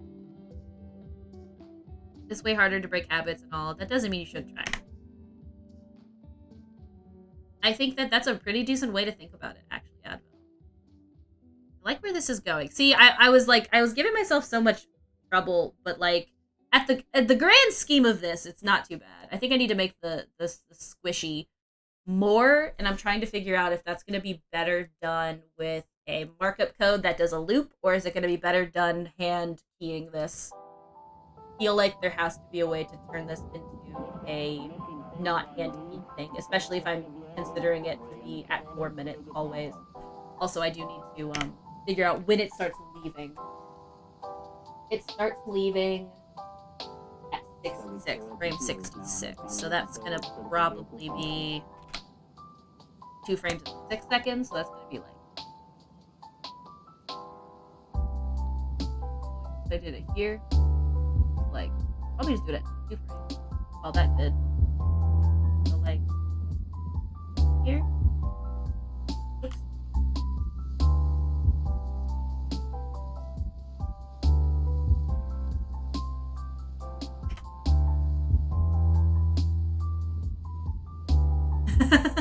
It's just, so I have to add more frames in here, but like this is getting somewhere. I think also some of it is kind of, it's, you know, I didn't mean to use elders' age as an excuse or how they grew up. Just wanted to provide a way to also empathize with them, because it can be really hard to change your whole view. I mean, I can't even, to be fair, I don't inherently unsympathize with people who are old and struggling. I mean, old people have to learn how to use computers. Even just thinking about things from like a technological standpoint, not even the gender discussion out of the realm. Trying to explain technology can be difficult. So like I do, from the perspective of more nuance and more complexity, can be difficult. I would be remiss to not at least understand where that's coming from. I just also am of the opinion that trying is, in my opinion, some of the best. It's the best second thing you can do. They just don't understand because that's how their world works. My parents are also like that with my siblings. They're NB and changed their name to Jay, but the farthest my parents go is calling them Jay sometimes. Conditioning sucks since they grow up thinking such things, and now it's hard to change it. Society! Good old society. I don't really have, like... It's funny, because, like, I've never really considered myself as someone who, like, has all the answers, but sometimes wish I kind of at least had some. That looks really good, actually. I'm kind of looking at it now, and, like, it's really simple. I need to add more. I don't know if I'm gonna get it as jiggly as the other thing. My goal is to try. I should probably not say it in like a I'm not going to, because I think that will put me in that position. I want to keep trying. I just have to figure out how to do that. The jiggly ears.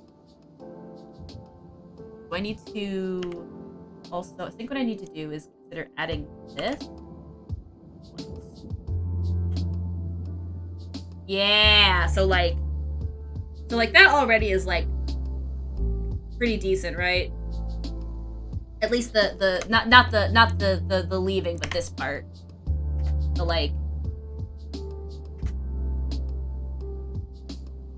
This part I think is pretty good. Is like a little pet. I don't know if it's reading as rubbing. I think I might need to change the hand to account for that, or at the very least, let me look at how they do it. Maybe they add subtle deforms. I don't think they add any deforms Sorry if I'm talking way louder. I am leaning forward. I don't think they add any deforms to the fingers. No, they don't. So I think it just is the case of like, maybe if I change the thumb a little bit, I would need to put that in a note somewhere. Maybe I'll put it on the canvas. Put it on this canvas so I can change it when I go back with this again.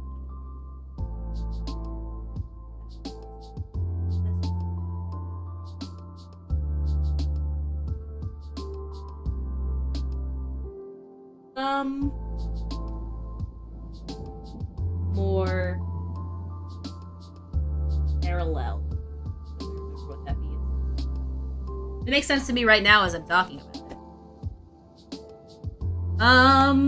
As for the mouth might be something. I'm trying to think of what's gonna be a good way to do that. I need to look at this image real quick again. It is a couple of scritches, so we should do that another time. Nothing. Oops. Hey! How many keyframes am I putting in between? 1, 2, 3. 3.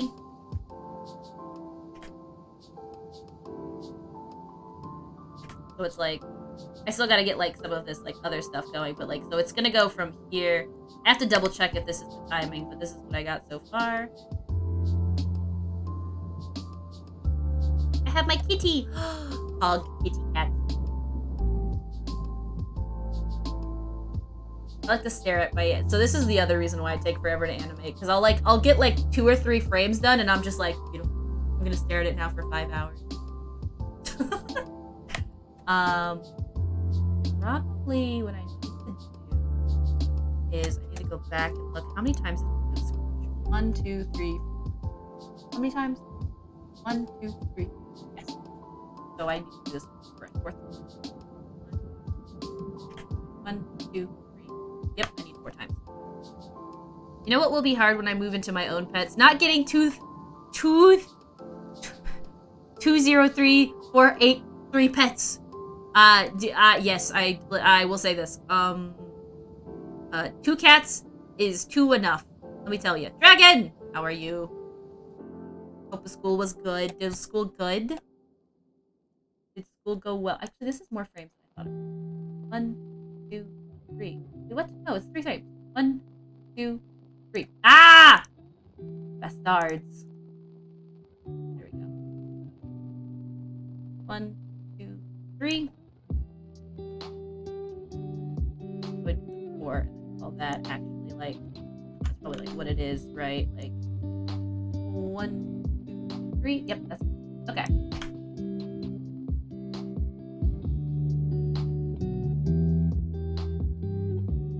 So this is probably this. I can probably get rid of this keyframe and just call that good because that extra stop is causing problems. Yeah, check it. Yes. I'm gonna save these keyframes, and with luck, I should be able to use these keyframes on the art that I use as the finished thing. Alternatively, I should be able to update the pieces, in theory, to After Effects, and it should save the keyframes. Probably. That's my hope. I hope that I don't have to re-import all this, but keep the keyframes the way they are once I get them all figured out. Oh, and it feels like I'm such a genius. Oh, that's such a big brain move. Anyway, okay. Back to chat. 203.483 thirds of a cat. That's at least 202 cats, give or take 0.483 of a percentage. I got a fraction cat. You know, it's just a little guy. Mostly like a little bean. I have like 1 extra cat bean, like Toby. School's not bad, but my runny nose made it hard to concentrate. I am so sorry. You have a little bit of a cold. Hope you feel better. And or sinuses just in general. Those are never fun.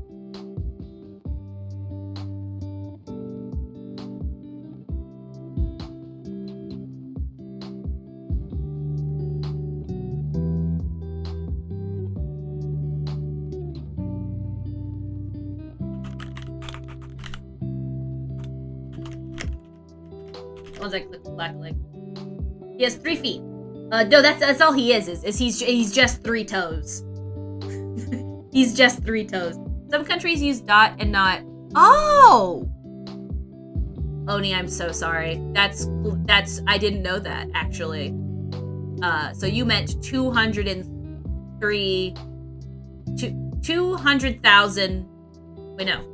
Okay, this is the part where math is really bad. How would I say that out loud?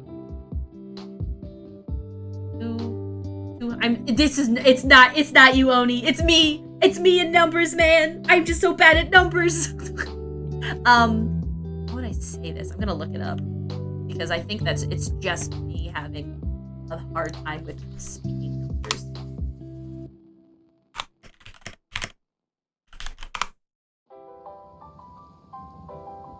But that didn't help at all.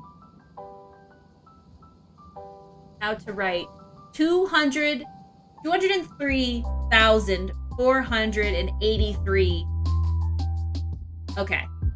203,483. Yes. That's what it is. Gotcha. I Googled it afterwards too. I've never been super great with that stuff. It's impressive I managed to get a degree, if I'm honest. But I also didn't have to deal with writing that kind of stuff. Hun nickel 2 pog. Been also a hun. And Buttspot is here to help. Thank you so much, Buttspot. Everybody give Buttspot a little bit of a head pat as a treat. So I think I need to do the head. Okay, so I added 2 versions of the hair. Do I even... I guess I should probably. Because I don't think, technically speaking, I should actually ask people if they're okay with it being the bangs down a little bit. Otherwise, I may have to actually figure out how much that I need to do. I think you missed the message with the 3 feet comment was about. Wait, fuck. 203,483. 200,483.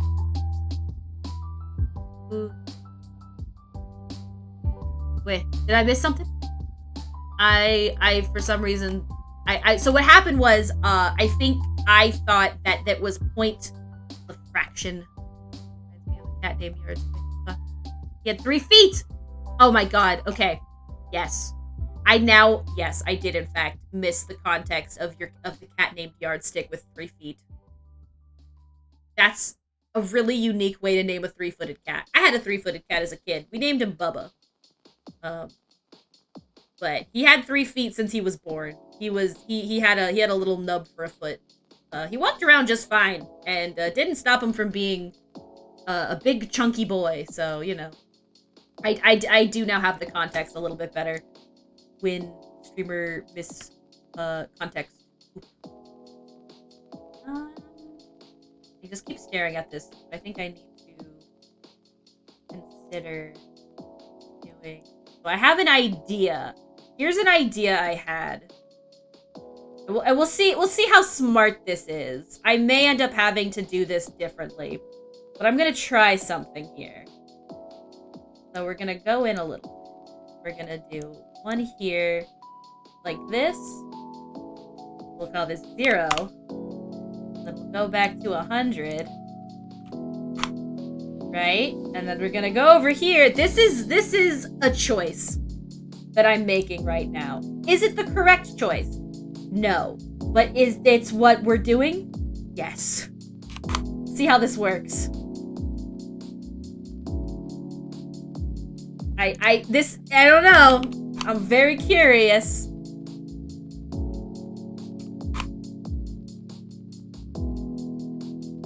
No, it's way too slow. It's way too fast, actually. I should always know that things should be in 2s. Always do your frames in at least 2s. Still too slow. Still too fast. That's way too... Okay, so that's gonna... Okay, so I will need to do one here. Then one here.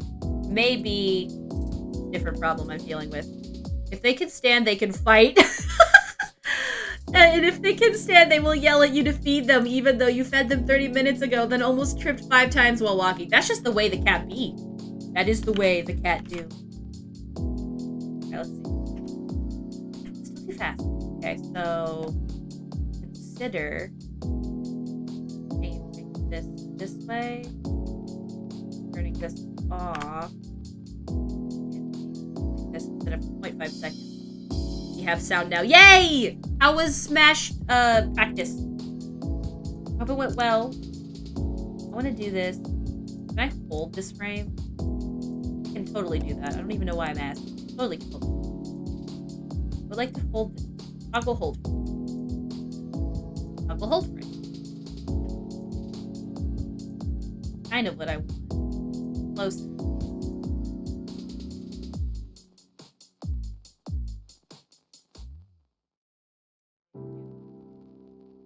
Oops. It was very good. I didn't play, but have a lot of things to try next time.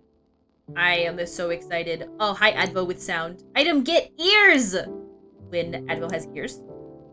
Doggies. Wait, whoops. That's not what I wanted to do. That's what I wanted to do. I'm gonna hide the hand. It's distracting me. Where'd it go? Where's the hand? Go away, hand. I don't know. I feel like, so this, I think, could be smoother. And I think there's a way to do it in After Effects, but I don't know. Oh, I love that emote! Yo!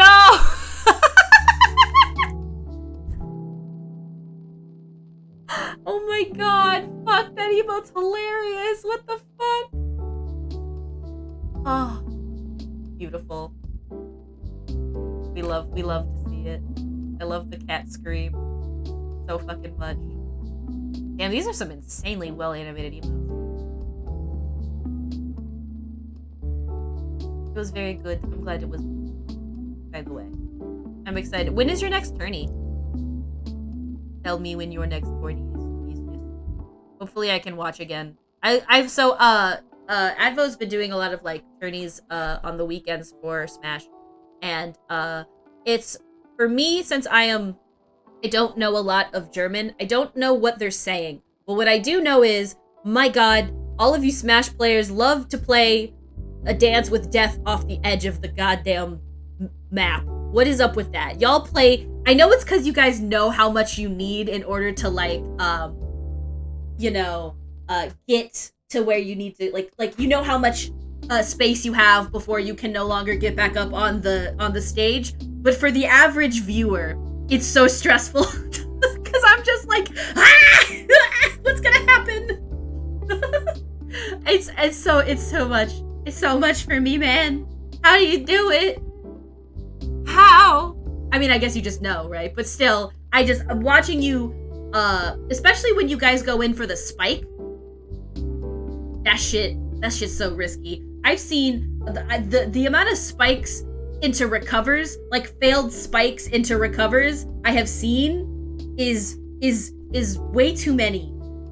It's not stressful at all. I guess so. I mean, like, it's stressful in the sense of like edge of your seat action, right? Like, I'm not saying like this is giving me like a panic attack or anything. I just mean like I definitely sweat a little when I watch a Smash. I can see why people like to watch it because it is a lot of fun. Just play Little Mac and you won't go off stage, because if you do, you probably die. Exactly. Listen, I love Little Mac. Do I play Little Mac? Sometimes. Well, absolutely not.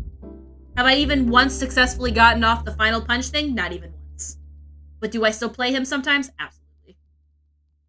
Yeah, I do this. When you do this, all good. Or just play Bayo. What? Fuck.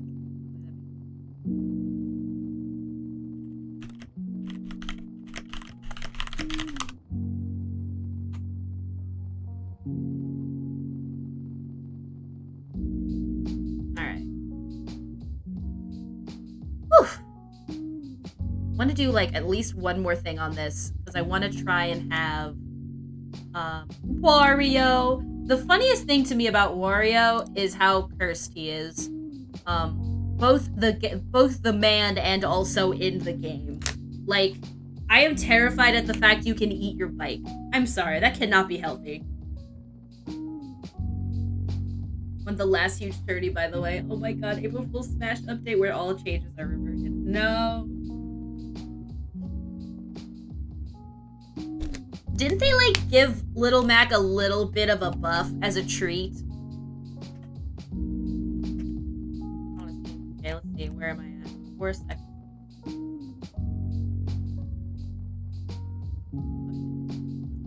Always better. I wanted to do this. Pull it out.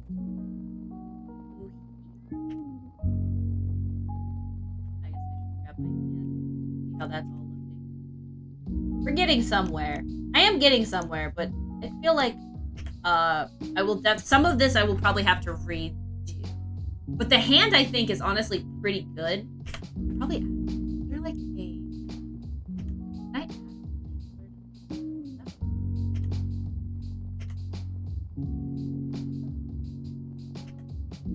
can't tell if it's doing anything. That's the only thing is I cannot tell actually like doing anything. So I'm gonna assume it's not. I did nothing. Only in Melee did any Europeans win tourneys that big before.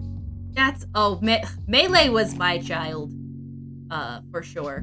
That's the one that I know of. I love Uwer. Uwer? Did I say that right? What is Uwer? Did I miss a context? I went ahead and clicked that link also, Admo. The guy literally wrote history that day. I think that's amazing. No, did I click that link or did I just think I clicked that link? I did click that link. Oh, shit. Oh! Yo! Homie just body slammed that dude into the next freaking millennia. Oh, U-air is up air. Got it. Okay. Thank you for explaining. Upwards aerial attack. Gotcha. That's who Taco was repeatedly tweeting about. It all makes sense now.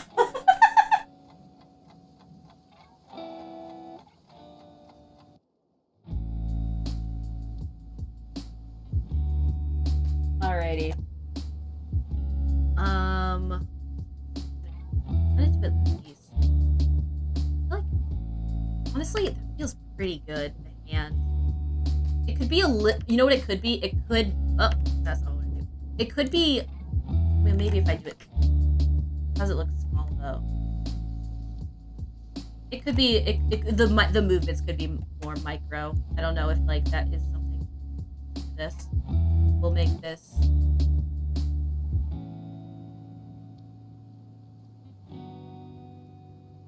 Here. Here. And I'll change every single keyframe.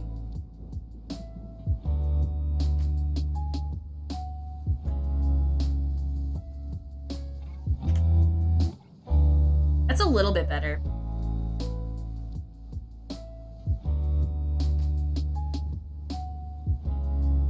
I need to, the mouth is not super good. I'll have to figure that out. And also this, can I put this? I can't put it on a loop because there's not really a loop for that. Attack performed while airborne in the direction upwards from the player's current position. Do you play a lot of Smash as well, Foro? Because like, that sounds like very, very specific way of saying that. So I guess there is airborne moves versus just regular up moves. I always forget about that too. And that's the science behind Smash. Kind of. I want to do. Maybe I have to do this in Premiere. That's something I wouldn't do that. But I'm not seeing anything that allows me to. Maybe I mean this feels like it could, but I don't think it did. Yeah, like it's not really doing anything. Oh! Oh, okay. That's not what I want at all. I don't even know what's going on anymore. What is it? What is this? What have I done? That's not a hand. Oh god. Oh, jeez Louise. Okay. That's horrifying. Not gonna lie. I feel like you could definitely use this for something, but like that's horrifying. Anyway, we're gonna delete that. Delete this. Go.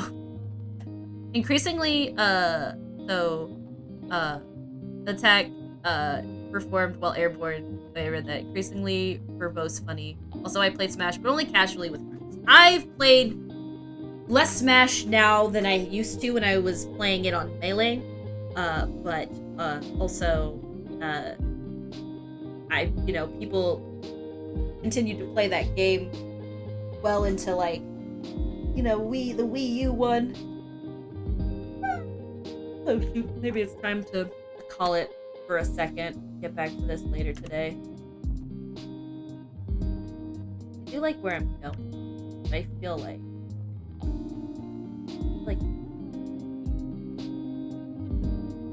yeah, I think I'm gonna call it. I think I have to, because I'm starting to glaze over. So I'll probably work on this some more later, but I will at least send this to Linkle, so that Linkle what I got done while it's stream. It's not as much as I want, but it's good enough for me right now. Guess what, W? Who is your favorite Smash character? Pichu. Pichu always. Literally always Pichu. I don't necessarily play Pichu a lot, but I love Pichu. Pichu is my but I think I'm gonna have to call stream here. It's somewhat earlier than I've normally done, but I think I need to take a small nap. I have enjoyed hanging out. Thank you so much, Oni, for hanging out with me in chat or in VC earlier. And also, thank you guys so much for just, like, hanging out with me today. And thank you guys for following and all that stuff. You know how it is. I try to think of all the things, but I will see you guys again. I believe on Thursday we'll play some Bug Fables, and then Friday is a community stream, but it's going to be a bit shorter than normal, and I have some unfortunately some other things that are happening on Friday, but I wanted to at least have it. So have a wonderful nap. Nick will be awesome. Thank you. You keep being awesome. Thank you for stream. I'm sad I missed so much and a lot of interesting conversation, but it was always hey, you had a great listen, you were doing stuff. I always enjoy having you around, even if you're just lurking. It's no big deal. You're awesome, Jack. And you're awesome too, Josh. Your freaking headphones unplugged while washing dishes. No! Let me find who we are rating today. Who is on the docket for the fine raid today? I feel like it's been a while since I've done a curl spray raid, I feel like it's been a hot minute, and curl spray is playing some Outer Wilds, and I love that. So I missed a bunch. Oh, you're okay, Foro. Don't you worry about it. Did I set that right? Did that work? Did the raid go through? Is the raid being stupid? Is there a raid currently in process? Do I have to fight? Do I need to go to Twitch? Do it from here, maybe. There we go. Okay, it did work. Aha! I got it to work. Awesome. Thank you so much. I guess, did I type the name wrong? I don't even know. Now we have a raid. Thank you so much, Advo. You guys are awesome. I will see you Thursday. Check the cron tab in Discord, !Discord, or on Twitter for the exact time, because I don't believe it'll be as early as I did today. There might be a space. Dang. Be a cursed space. But yeah, you guys are great. And... oh yes, raid. Thank you. I was thinking of the raid message as I was talking, but the raid message I want to do is peak. I think peak is a tier 1 emote. Some kind of peak emote, and say fly into the sun as a treat. I don't know if that's weird. I hope that's not mean. I don't mean it meanly. I just think a lot of Outer Wilds is goofy, and sometimes you do things like that. So there you go. I'll see you guys all in perfect. I'll see you guys all on Thursday. Et moi. I think Advil probably has to press the button to make the raid happen. So I'll just wait till it goes through. Hello, you guys. Bye. I'm gonna at least go to the end screen.